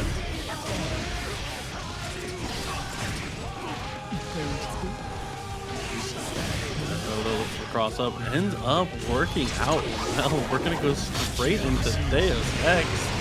Again, another situation where the resources are good. Positive bonus racks up. Lolo guessing for their life essentially in this moment, because I don't know how much value you're actually going to get out of the burst in this. Do we get the tap dust? Oh yeah, and just allowing the knockdown to go down. You have such a huge life lead that you don't need to commit. Just bait out the burst altogether. Well worth the risk, absolutely. Risk reward management, which is one of the most important things in this matchup. The thing we've seen most people lose at the most in this match has been just getting out risk rewarded, because most characters don't have opportunities or the tools to even consider getting into that kind of negotiation or war with Goldlewis. But Happy Chaos, luckily, he's got the firepower for it. Absolutely, and now he just needs to win one more game here in order to be your TNS champion once again. And it does look like last week, actually, I was looking at the bracket, he did end up, getting sent to losers by Walter, but he ended up getting eliminated by MFCR. So he managed to dodge MFCR this week, and now is looking to take down Lolo to become your champion. But let's see. Lolo still has the power of the Behemoth Typhoon, can still bring this back.